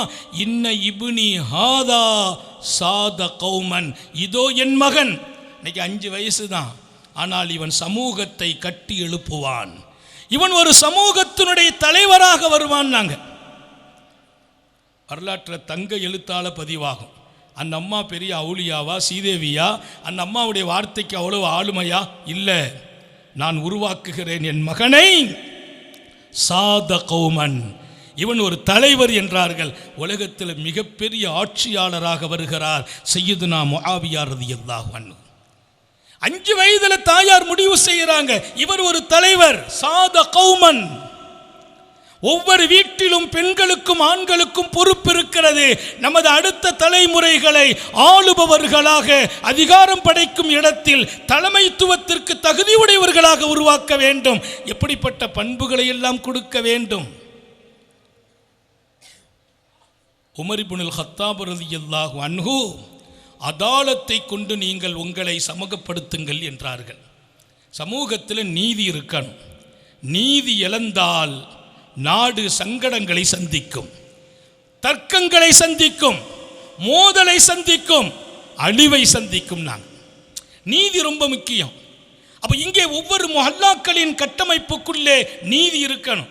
அவர் நமக்கு சொந்தக்காரங்களாக இருக்கலாம், அவருக்காக நம்முடைய அடிப்படையை விட்டுறக்கூடாது, அவருக்கு சாதகமாக ஒரு நிர்வாகம் பேசிடக்கூடாது. கட்டமைக்க வருகிற எல்லா வழிகளையும் சொல்லி இதன் அடிப்படை மஸ்ஜிதுங்கிறாங்க ஸல்லல்லாஹு அலைஹி வஸல்லம். இது மஸ்ஜிதை கொண்டு துவங்கணும். அப்போ நீதி உங்களுக்கிடையே இருக்கட்டும். நீதி விஷயத்தில் நீங்கள் ஆள் பார்க்க வேண்டாம். நீதியை நிலைநிறுத்துவது யாருடைய பொறுப்பு? முஹல்லாவை கட்டமைக்கிற தலைவர்களின் பொறுப்பு என்றார்கள். அதில் தோள் கொடுப்பவர்களின் பொறுப்பு என்றார்கள். அதில் யார் தங்களை முதன்மைப்படுத்தினார்களோ அவங்க நீதியாளராக இருக்கணும். நாங்கள் பல ராத்திரி தூங்கல்ல மாதிரி சையதுனா உமர் இப்னுல் கத்தாப் எங்காவது இங்கே சமூக குளறுபடிகள் நடக்கிறதா என்று பல இரவுகள் விழித்தார்கள் என்று அவர்கள் வாழ்க்கை சொல்லும். ஒவ்வொரு மொஹல்லாக்களிலும் அழகான சூழ்நிலைகளை உண்டாக்குவாங்க. வீதி வீதியாக வர்ற பழக்கம். இன்றைக்கி ராத்திரிக்கு இந்த வீதிக்கு வர்றாங்கன்னா நாளைக்கு அடுத்த வீதியில் போயிட்டு இருப்பாங்க, அடுத்த நாள் அடுத்த வீதி. ஒவ்வொரு வீதிகளிலும் அந்த பகுதியில் மக்களிடத்தில் என்ன குறையோ அதை சரி செய்வார்கள். அந்த சரி செய்யும் தன்மையில் நீதம் முக்கியம் என்றார்கள். நான் இங்கே ஒரு செய்தியை சொன்னால் பொருத்தமாகும். இமாம் அஹ்மத் இப்னு அம்பல் தங்களுடைய முஸ்னதில் ஒரு செய்தியை பதிவு செய்கிறாங்க. அல்லாமா அபு முஸ்லிமுல் ஹவுலானி ஹிமஸுக்கு வர்றாங்க. அபு முஸ்லிமுல் ஹவுலானி ஹிமஸுக்கு வர்றாங்க. அவங்க சொன்னாங்க, ஹிமஸ் ஒரு கட்டுப்பாடான நகரமாக இருந்தது, முன்மாதிரி நகரமாக பேசப்பட்டது. எங்காவது நீங்கள் உங்கள் ஊரை அழகாக்கணும்னா ஹிமஸை போய் பாருங்கன்னு சொன்னாங்க. ஏன்னா ஒரு முன்மாதிரி மொஹல்லாவை நம்ம உருவாக்கணும். அது இந்த மாநாட்டிலிருந்து நீங்கள் எடுக்கணும். நீதியை கொண்டு துவக்கணும். ஒவ்வொரு தனி மனிதன் உள்ளத்தை சீராக்குவதை கொண்டு இது அமையணும். அடுத்து இன்னும் தொடருவேன். அடுத்த கட்டமாக இங்கே வருகிறார், ஹிமஸுக்குள்ளே நுழைகிறார் அபு முஸ்லிமுல் ஹவுலானி. ஏன் நாங்கள் வந்தேன்னா, ஒரு கட்டுப்பாடு மிக்க பகுதியாக இங்கே இந்த பகுதியை அடையாளம் காட்டுகிறார்கள். அந்த மக்கள் ரொம்ப அழகாக இருக்கிறாங்க, செழுமையாக இருக்கிறாங்க, மனசால் ஒத்து போகிறாங்க, அவர்களுக்குள்ள சண்டைகள் இல்லையாம், மோதல்கள் இல்லையாம். இன்னொரு பக்கம் அவர்கள் எல்லாருமே ரொம்ப ஒளிமயமான வாழ்க்கையில் இருக்கிறார்களாம். அந்த ஊருக்குள்ளே எதிரிகள் நுழைய பயப்படுறாங்க. இப்படியான பல்வேறு தகவல்களுக்குள்ளால் அபு முஸ்லிமுல் ஹவுலானி உள்ளே வர்றாங்க. மஸ்ஜிதுக்குள்ளே வந்தேன். அந்த மொஹல்லாவை தெருக்குள்ளே போய் பார்க்கல, பள்ளிவாசலில் பார்த்தேன். 32 பேர்கள் மஸ்ஜிதுக்குள்ளே இருந்தார்கள். அவர் சொன்னார், ரஅய்து, அவர் சொன்ன வார்த்தை அப்படியே சொல்கிறேன், நான் பார்த்தேன். எத்தனை பேரை பார்த்தேன்? 32 பேர். இஸ்னைனி வ சலாசீன், 32 பேரை பார்த்தேன். குல்லுஹும் மின் அஸ்ஹாபி ரசூலில்லாஹி ஸல்லல்லாஹு அலைஹி வஸல்லம். இந்த ஹதீஸை இமாம் அஹ்மது முஸ்னதில் பதிவு செய்கிறாங்க. 32 பேரும் சஹாபாக்கள், 32 பேரும் சஹாபாக்கள், அவர்களை சுற்றி பல மக்கள். இவ எல்லாருக்கும் ஒருவர் ஒளிமயமாக இருந்து அவங்க ஏதாவது ஒரு விவகாரத்தை சொன்னால் அதற்கு உடனே தீர்ப்பு வழங்குறாங்க. அவங்களுக்குள்ள ஏதாவது ஒரு கருத்துகள் மோதல் வந்தால் இப்படி அந்த கருத்தை அமைத்து கொள்ளுங்கள் என்று சொல்கிறாங்க. அவங்க கிட்ட என்னால் போக முடியலை. அவங்கள சுற்றி தான் இந்த 32 சஹாபாக்கள் இருக்கிறாங்க. அவங்க பக்கத்தில் நான் போக முடியலை. எல்லா விஷயத்திற்கும் உடனுக்குடன் அவர்கள் அழகான தீர்ப்புகளை வழங்குகிறாங்க. மஸ்ஜித் என்பது தீர்ப்பு வழங்கும் இடம், கல்வி பெறுகிற இடம், சமூகத்தை இணைக்கும் இடம், சமூகத்தை சீரமைக்கிற இடம். இன்னொரு பக்கம் மஸ்ஜித் என்பது சமூகத்தை எல்லா வகையிலும் அதனுடைய பிரச்சனைகளுக்கான முடிவுகள் செய்யப்படுகிற இடம். இன்னைக்கு பள்ளிவாசல தொழுகைக்கு மட்டும் எடுத்துக்கொண்டோம். பள்ளிவாசலுக்குள்ளே தீர்ப்புகள் நாடாளுமன்றமாகவே மஸ்ஜித் ஆக்கப்பட்டிருந்தது. அந்த பள்ளிவாசலில் தான் அந்த மொஹல்லா இருந்தது. நான் பார்த்தேன், அவங்க பக்கத்தில் போக முடியலை, விசாரித்தேன் யார் அவங்க. ஆனால் இன்னொரு விஷயம் என்ன தெரியுமா, அவங்க ரொம்ப சின்ன வயசு. சுற்றி இருந்த 32 சஹாபாக்கள்லையும் அவங்க தான் சின்ன புள்ள. கானா அக்கஹல், 2 கண்களும் சுருமாவால் மிளிருகிறது. கானா அக்கஹல், 2 கண்ணையும் பார்த்தேன், அப்படி அந்த கண்ணில் ஜொலிக்கிறது. அவ்வளோ கோலம் அழகாக இருந்தாங்க, முகம் ஒளிமயமானவங்க. நான் கேட்டேன் யார் என்று கேட்டேன். அவர்கள்தான் எங்களின் தலைவர் சையதுனா முஆத் இப்னு ஜபல் என்றார்கள். ஒரு வாலிபர் தலைவராக்கப்பட்டிருக்கிறார். முதுமை சஹாபிகள் கீழே இருக்கிறார்கள். இங்கே தலைமைத்துவம் என்பது பெரியவர்களுக்கா சிறியவர்களுக்கா என்பதல்ல. பள்ளிவாசலின் நிர்வாகமும் கட்டமைப்பையும் உண்டாக்குவதற்கு முதியவர்கள் மாத்திரம் என்கிற தீர்மானிப்பு அல்ல. இளைஞர்களையும் வைத்து ரசூல் அழகு பார்க்கிறார்கள். கண்மணி ரசூலுல்லாஹி ஸல்லல்லாஹு அலைஹி வஸல்லம் ரோம் சாம்ராஜ்யத்திற்கு தங்களுடைய வாழ்நாளில் கடைசியில் பெண்ணம்பெரிய மக்களை எதிர்த்து போர் வலிமை மிக்கவர்கள், ஆளுமையில் மிகப்பெரிய இடம் பெற்றவர்கள், பல நாடுகளை அடக்கி ஆள்பவர்கள், அவர்களை எதிர்த்து அனுப்பப்படுகிற படையின் தளபதியாக உசாமா பின் ஸைதை நியமிக்கிறாங்க. சஹாபாக்களுக்கு அபிப்பிராயம் அதில் ஏற்பட்டுச்சு. ஏனென்றால் உசாமா பின் ஸைத் அன்றைக்கு வயசு 18 வயசு. 18 வயது வாலிபரை ஒரு மிகப்பெரிய ரோம் சாம்ராஜ்யத்தினுடைய தலைமையை எதிர்த்து இங்கிருந்து ஒரு படையை அனுப்புகிற ரசூலை கரீம் ஸல்லல்லாஹு அலைஹி வஸல்லம் தலைவராக்குறாங்க. திருக்குர்ஆனை அழகாக பாதுகாக்கிற இடத்தில் வஹியை நான் சொன்னால் கேளுங்கள், பதிவு செய்யுங்கள் என்று ஒப்படைக்கிற இடத்தில் இன்னொரு பக்கம் யூதர்களுடைய மொழியை கற்றுக்கொள்ளுங்கள் என்று ரசூல் பொறுப்பை சுமத்தி அந்த மொழிகளிலும் கடிதம் எழுத வேண்டும், அவர்களில் வரும் கடிதத்தை படிக்கணும்னு செய்துனா ஸைது இப்னு சாபித்தில் ஒப்படைக்கிறாங்க. ஒப்படைக்கிற போது ஸைது இப்னு சாபித்துக்கு வயசு 14 வயதில் வேத வார்த்தைகளை சுமக்க வைக்கிறார்கள், பாதுகாக்க வைக்கிறார்கள், கடிதம் எழுத சொல்கிறார்கள். உலக தலைவர்களுக்கு கடிதம் எழுதும் இடம்.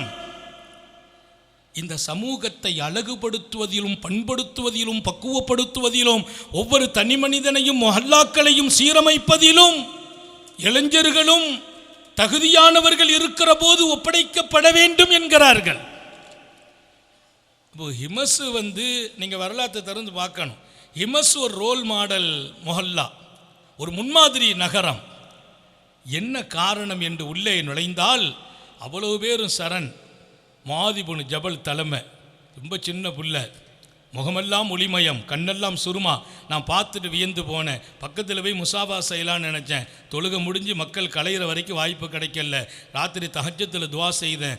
நாளை காலை அவர்களின் கரத்தை தொடுகிற வாய்ப்பை ரப்பே எனக்கு கொடு என்று கேட்டேன். அபு முஸ்லிமுல் ஹவுலானி அவங்க கரம் பிடிக்கிற வாய்ப்பை கொடுண்டு. மறுநாள் முதல் ஆளாக நான் பள்ளிவாசலுக்குள்ளே வருகிறேன். எனக்கு முன்னர் அந்த 32 பேரும் பள்ளிவாசலில் இருந்தாங்க. முதல் ஆளாக நான் உள்ளே வந்தால் எனக்கு முன்னால் 32 பேரும் முஸ்னதிலே வரக்கூடிய ஹதீஸை மாத்திரம் சொல்லல, ஹதீஸின் விரிவாக்கத்தோடு சேர்த்து சொல்கிறேன். அன்னைக்கு எனக்கு நெருக்கடி கிடைக்கல. பக்கத்தில் போனேன், ஒரு வாய்ப்பு கிடைத்தது. சலாம் சொன்னேன். எத்தனை பெரிய மனிதர், என்னை ஆரத்தழுவி கொண்டு எங்கிருந்து வந்தீர்கள் என்று கேட்டார்கள். நான் ரொம்பவே மகிழ்ந்து போனேன். இவ்வளவு பெரிய மதிப்புக்கும் மரியாதைக்கும் உரிய மனிதராக ஆக்கப்பட்டிருக்கிறார்கள். ஒரு சாதாரணமாக உள்ள போன என்னை அரவணைத்து என் பேரை விசாரித்து குடும்பத்தை விசாரித்து இங்கே தலைமைக்கு தகுதியானவர்கள், அடுத்தவர்களை மதிக்கிறவர்களாக இருக்க வேண்டும் என்று நான் உணர்ந்தேன். இப்படி மதிக்கிறவர்கள் தலைமையில் இருந்தால் அந்த கட்டமைப்பு அழகாக இருக்கும் என்று நான் முடிவெடுத்தேன். அபு முஸ்லிமுல் ஹவுலானி சொல்கிறார். இன்னைக்கு சில பேர்கிட்ட பொறுப்பை கொடுத்துட்டா மற்றவங்களை கொஞ்சம் அலட்சியமாக பார்க்குற பார்வை உண்டாயிருது. அவங்க கையில் பொறுப்பு இருக்கிற போது மற்றவங்களை அவங்க பார்க்கிற பார்வை கூட அலட்சியம். உமர் இப்னுல் கத்தாப் ரலியல்லாஹு அன்ஹு சுபூ தொழுகை முடிக்கிறாங்க. உமர் இப்னுல் கத்தாப் ரலியல்லாஹு அன்ஹு சுபூ தொழுகை முடிக்கிறாங்க. சுபூ தொழுகை முடிச்சுட்டு வேகமாக திரும்பி ஐன முஆத் இப்னு ஜபல்னு கேட்டாங்க.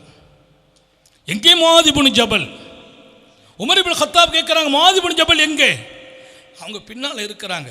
எழுந்திருச்சு முன்னால் வந்தாங்க.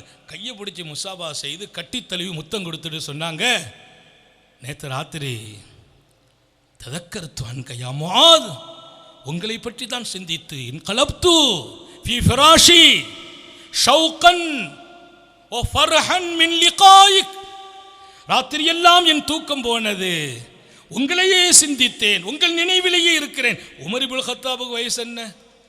முஆத் இப்னு ஜபலுக்கு வயசு என்ன? நான் பார்த்து பார்த்து பெருமிதப்பட்டேன் இல்லை, பல முறை அந்த ஹதீஸை படித்தேன். ஷௌகன் மின் லிகாயிக், அவங்க சொன்ன வார்த்தை. ஓ ஃபர்ஹன் மின் லிகாயிக், உங்களை சந்திக்கணுங்கிற அந்த மகிழ்ச்சி. ராத்திரி பூரா உங்கள் சிந்தனை தான். இன்கலப்து ஃபீ ஃபிராஷி, தூக்கம் இல்லை, புரண்டு படுக்கிறேன் விரிப்பில், தூக்கம் வரல, எப்போ சந்திக்கலாம், எப்போ சுபுகு வரும், ஹஸரத் முஆத் இப்னு ஜபலை சந்திக்கணுமேன்று சொல்லிட்டு பிடிச்சி கட்டி அணைத்து முஆதும் அழுகிறார், செய்துனா உமர் இப்னு கத்தாபும் அழுதார்கள். அந்த செய்தி அப்படி முடியும். மக்கள் காரணம் ஹதீஸுக்கு வரலாற்றுக்கு விளக்கம் எழுதுகிறாங்க. உங்களை போன்றவர்கள் தான் இந்த சமூகத்தை அழகாக வடிவமைத்தவர்கள். நீங்கள் சொன்னால் கேட்கும் மக்கள், மக்கள் உங்களை பார்க்கும் இடமும் வைத்த இடமும் அழகானது. மக்களை நீங்கள் வைத்த இடம் ரொம்ப அழகானது. மக்கள் உங்களை பார்க்கும் இடமும் வைத்த இடமும் அழகானது. மக்களை நீங்கள் வைத்த இடம் அதைவிட அழகானது. சமுதாயத்தை மொஹல்லாக்களை கட்டமைக்க வருகிறவர்கள் மக்களை தகுதியோடும் நடத்த வேண்டும், மரியாதையோடும் நடத்த வேண்டும், உயர்ந்த அஹ்லாக் என பண்புகளோடும் நடத்த வேண்டும். ஒரு கட்டமைப்பின் பின்னால் மக்கள் ஒரு முன்மாதிரியாக அழகாக தங்களை ஆக்க வேண்டுமா? ஷரியத்து மாத்திரம் அல்ல, வாழ்க்கையின் எல்லா நிலைகளையும் அவங்க சரியாக்கி கொள்ளணுமா? உயர்ந்த குணங்களை கொண்டு மக்களை ஆள வேண்டும் என்று எழுதிவிட்டு அந்த நிலையில் முஆத் இப்னு ஜபல் இருந்ததால் அந்த சிந்தனை ராத்திரி பூரா எனக்கு தூக்கம் இல்லை, உங்களை சந்திக்கணும். சிறப்பான எங்கள் மகாநாட்டினுடைய இந்த நிகழ்வில் நம்முடைய ஒவ்வொரு மொஹல்லாக்களிலும் பொறுப்பாக உலமாக்கள் முன்வர வேண்டும். சமூகத்தை அழகுபடுத்தன்னா ஆலிம்கள் முன்வரணும். மக்கள் தலைவர்களில் ஆலிம்களும் இணையணும். மொஹல்லாவுடைய தலைவர்களோடு உலமாக்கல் என்னவெல்லாம் கொடுக்கணும்? இல்மை கொடுக்க வேண்டும், தர்பியத்தை கொடுக்க வேண்டும், அழகான வாழ்க்கையை கொடுக்கணும், உயர்ந்த குணங்களை கொடுக்கணும், அல்லாஹ் ரசூலினுடைய தொடர்பை கொடுக்கணும், சமூகத்தில் இணக்கத்தை உண்டாக்கணும். எல்லாவற்றுக்கும் மேலால் நாளைய தலைமுறை ஒவ்வொருவர்களும் நாளைய எதிர்காலத்தின் தலைவர்களாக ஆக வேண்டும் என்ற தகுதியை கொடுத்து உருவாக்க வேண்டும். உயர்ந்த பண்புகளை கொண்டும் வார்த்தெடுக்க வேண்டும். அத்தனைக்கும் மேலாக அவர்களுக்குள் இந்த சமூகத்தின் இணக்கத்தை ரொம்ப போதிக்க வேண்டும். இன்ஷா அல்லாஹ் பலமான சமூகமாக ஒவ்வொரு மொஹல்லாக்களையும் ஆக்க முடியும். அல்லாஹ் அதற்கான தௌஃபீக்கை வழங்குவானாக. சோதனைகளிலிருந்து பாதுகாப்பானாக, கெட்ட முடிவுகளிலிருந்து பாதுகாப்பானாக. விடும் மூச்சும் எழும் பேச்சும் அவன் சிந்தனையாக்குவானாக. ஓடும் இரத்தத்திலும் அவன் இஷ்கும் அன்பும் கலந்து ஓடச் செய்வானாக. நாம் பெற்ற பிள்ளைகளை கண்குளிர்ச்சியாக்கி வைப்பானாக. நம்முடைய பிள்ளைகளின் இல்மிலும் ஈமானிலும் அமலிலும் ரிசுக்கிலும் அல்லாஹ் பரக்கத் செய்வானாக. நம்முடைய பிள்ளைகளுக்கு உரிய காலத்தில் பொருத்தமான ஜோடிகளோடு திருமணங்களை நசீபாக்குவானாக. குழந்தை பாக்கியங்களை வழங்குவானாக. நீண்ட நெடிய நாட்கள் நோய் நொடிகள் இல்லாமல் உடல் ஆரோக்கியத்தோடு மனநிறைவோடு இன்பத்தோடு அல்லாஹுவை நின்று வணங்கி வழிபட்டு வாழும் நசீபையும் பாக்கியத்தையும் எல்லாம் அல்ல அல்லாஹ் உங்களுக்கும் எனக்கும் நம்மை ஈன்றெடுத்த தாய் தந்தையர்களுக்கும் நமது மனைவி மக்கள் உற்றார் உறவினர் யாவருக்கும் கொடுத்தருள் புரிவானாக. நமது உயிரினும் மேலான கண்மணி ஹாத்தமுன் நபியின் சர்க்காரை ஆலம் சுந்தர நபிகள் ஸல்லல்லாஹு அலைஹி வஸல்லம் அவர்களை கனவிலும் நனவிலும் கண்டுகளிக்கும் பெரும் பாக்கியத்தை அல்லாஹ் நம் எல்லோருக்கும் கொடுத்தருள் புரிவானாக என்ற நல்ல துஆக்களோடு உங்கள் எல்லோருடைய துஆவை, குறிப்பாக உலமாக்களின் உயிரோட்டமான துஆவை ஆதரவைத்து நம்முடைய மாவட்ட ஜமாத்துல் உலமாவினுடைய மரியாதைக்குரிய தலைவர், செயலாளர், பொருளாளர், இதர பொறுப்பாளர்களின் இந்த பணி, இந்த சேவை மென்மேலும் உயர வேண்டும், ஜொலிக்க வேண்டும். நம்ம துவா செய்கிறோம். எப்போவுமே முனைப்போடு எல்லா விஷயத்திலும் ஈடுபடக்கூடியவங்க தான் நம்ம நிர்வாகிகள். தலைவராகட்டும், செயலாளராகட்டும். செயலாளரெல்லாம் எங்கள் பாசறையில் வளர்ந்தவர். ஓதர் காலத்திலேயே ரொம்ப ஆர்வமும் ஈடுபாட்டாகமும் அப்படியெல்லாம் பாட வாசிக்கிற மாணவர்கள் இன்றைக்கி வரல. அல்லாஹு தாலா அதனால் எங்கள் மாணவர்கள் யாரும் வருத்தப்பட்டுறக்கூடாது. அப்படி ஒரு முன்மாதிரி ஆலிம் அல்லாஹ் இன்னும் வளரச் செய்வானாக. அஸ்ஸலாமு அலைக்கும் வரஹ்மத்துல்லாஹி வஸலாம். அடுத்து பொன்னாடை போர்த்தக்கூடிய நிகழ்ச்சி சுருக்கமாக. அற்புதமான பேச்சு, கொஞ்ச நேரம் பேசினார்.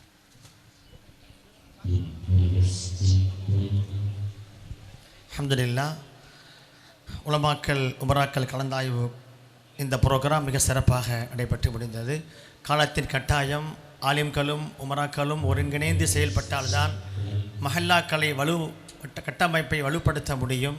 இன்றைக்கி குடும்பவியல் சம்பந்தமாக ஒவ்வொரு மஹல்லாவிலும் பிரச்சனைகள் இருக்கிறது. அதையெல்லாம் சமாளிப்பதற்கு உலமாக்கள் உமராக்கள் இணைந்த ஒரு பயணம் இருக்க வேண்டும் என்கிற அந்த அடிப்படையை இந்த மாநாட்டின் மூலமாக நாம் வலுவாக்கி அதை உருவாக்கி வலுப்படுத்த வேண்டும் என்பதை இந்த அமர்வின் நோக்கமாக தெரிவித்து, இந்த நிகழ்ச்சி, இந்த அமர்வை மிக சிறப்பாக நடத்தி தந்த கண்ணியத்திற்குரிய மாவட்ட சபையின் துணை தலைவர் மௌலானா அபுல் கலாம் இம்தாதி ஹசரத் அவர்களுக்கு மாவட்ட சபையின் கௌரவ தலைவர் அவர்கள் நினைவு பரிசு வழங்கி கௌரவிக்கிறார்கள். குலு தக்பீர், அல்லாஹு அக்பர். இந்த அமர்விலே பல்வேறு நெருக்கடியான ஷெட்யூலில் ஹசரத் அவர்கள், கண்ணியத்திற்குரிய எங்கள் உஸ்தாது பெருந்தகை ஹைதர் அலி ஹசரத் அவர்கள் காலையிலே மதுரையிலே ப்ரோக்ராம், மகரிபுக்கு பிறகு பாளையங்கோட்டையிலே ப்ரோக்ராம்.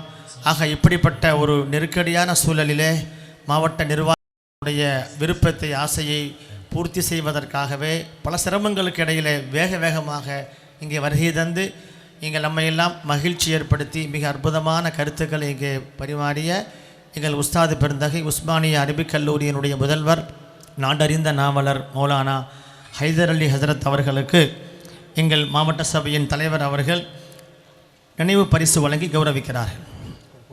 கௌரவ தலைவர் அவர்கள்.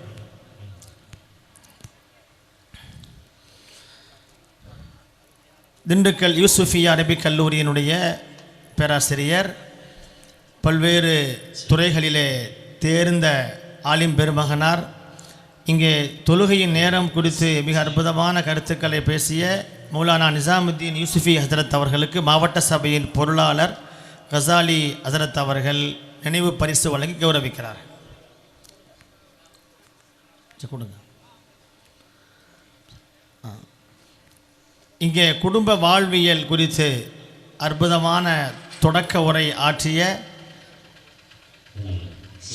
ஹலீஃபத்து ஷத்தாரியா உஸ்மானியா ஈண்டெடுத்த முத்துக்களில் ஒன்று மௌலானா சலாஹுத்தீன் ரிஃபாஹி உஸ்மானி ஹதரத் அவர்களுக்கு இந்த சபையினுடைய தலைவர் கண்ணியத்திற்குரிய அபுல் கலாம் இம்தாதி ஹசரத் அவர்கள் நினைவு பரிசு வழங்கி கௌரவிக்கிறார்கள். ஒலு தக்பீர், அல்ஹம்துலில்லாஹ். நன்றி உரை யார் சொல்லுங்கள்?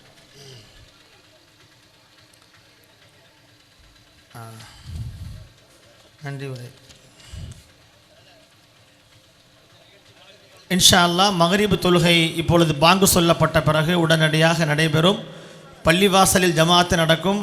அங்கே இடமில்லாதவர்களுக்கு இங்கே இந்த அரங்கத்திலே இப்பொழுது இங்கேயும் சேர்கள் நீக்கப்பட்டு அகற்றப்பட்டு இங்கேயும் ஜமாத்து தொழுகை நடக்கும் என்பதை தெரிவித்துக் கொள்கிறோம். ஒது செய்வதற்கு இடவசதி செய்யப்பட்டிருக்கிறது. மேடைக்கு இந்த மேடைக்கு பின்புறமாக ஒது செய்வதற்கான இடவசதி இருக்கிறது. ஜமாத்தார்கள் அதை பயன்படுத்தி கொள்ளலாம். பள்ளிவாசலுக்குள்ளே அங்கேயும் இடவசதி இருக்கிறது. சுய தேவையை பூர்த்தி செய்வதற்கு அங்கேயும் ரெஸ்ட் ரூம் இருக்கிறது. பள்ளிவாசலில் தர்காவுக்கு பின்னால் பின்பக்கமாக அங்கே இடவசதி செய்யப்பட்டிருக்கிறது. தற்காலிக டாய்லெட் ஏற்பாடு இருக்கிறது. அனைவரும் பயன்படுத்தி கொள்ளலாம். நிகழ்ச்சியிலே கலந்து கொண்டு நன்றி உரையாற்றுவதற்காக முகமது யூசுப் அன்வாரி இங்கே மிக சிறப்பான முறையில் இந்த அமர்வை நடத்தி தந்த தலைவர் அபுல் கலாம் இம்தாதி ஹசரத் அவர்களுக்கும் அற்புதமான தலைப்பின் கீழ் உரை தந்த உலமா பெருமக்கள் மௌலானா ஹைதர் அலி ஹசரத், மௌலானா நிசாமுத்தீன் யூசுஃபி ஹசரத், மௌலானா சலாஹுத்தீன் ரிஃபாஹி உஸ்மானி ஹசரத் அவர்கள் ஆகியோருக்கு மாவட்ட ஜமாஅத் உலமா சபை சார்பாக உங்கள் எல்லோரின் சார்பாக மனமார்ந்த நன்றியை தெரிவித்துக்கொண்டு இந்த அமர்வு நிறைவுபடுத்தப்படுகிறது. வாஹிர் தஅவானா அனில் ஹம்துலில்லாஹி ரப்பில் ஆலமீன். சுப்ஹானல்லாஹி பிஹம்திஹி சுப்ஹானக அல்லாஹும்ம பிஹம்திக அஷ்ஹது அல்லா இலாஹா இல்லா அன்த அஸ்தக்ஃபிருக வ அதூபு இலைக். சுப்ஹான ரப்பிக ரப்பில் இஸ்ஸத்தி அம்மா யசிஃபூன் வ ஸலாமுன் அலல் முர்ஸலீன் அல்ஹம்துலில்லாஹி ரப்பில் ஆலமீன். ஸல்லல்லாஹு அலா முஹம்மத் ஸல்லல்லாஹு அலைஹி வஸல்லம். ஸல்லல்லாஹு அலா முஹம்மத் ஸல்லல்லாஹு அலைஹி வஸல்லம். ஸல்லல்லாஹு அலா சய்யிதினா முஹம்மத் யா ரப்பி ஸல்லல்லாஹு அலைஹி வஸல்லம். அஸ்ஸலாமு அலைக்கும்.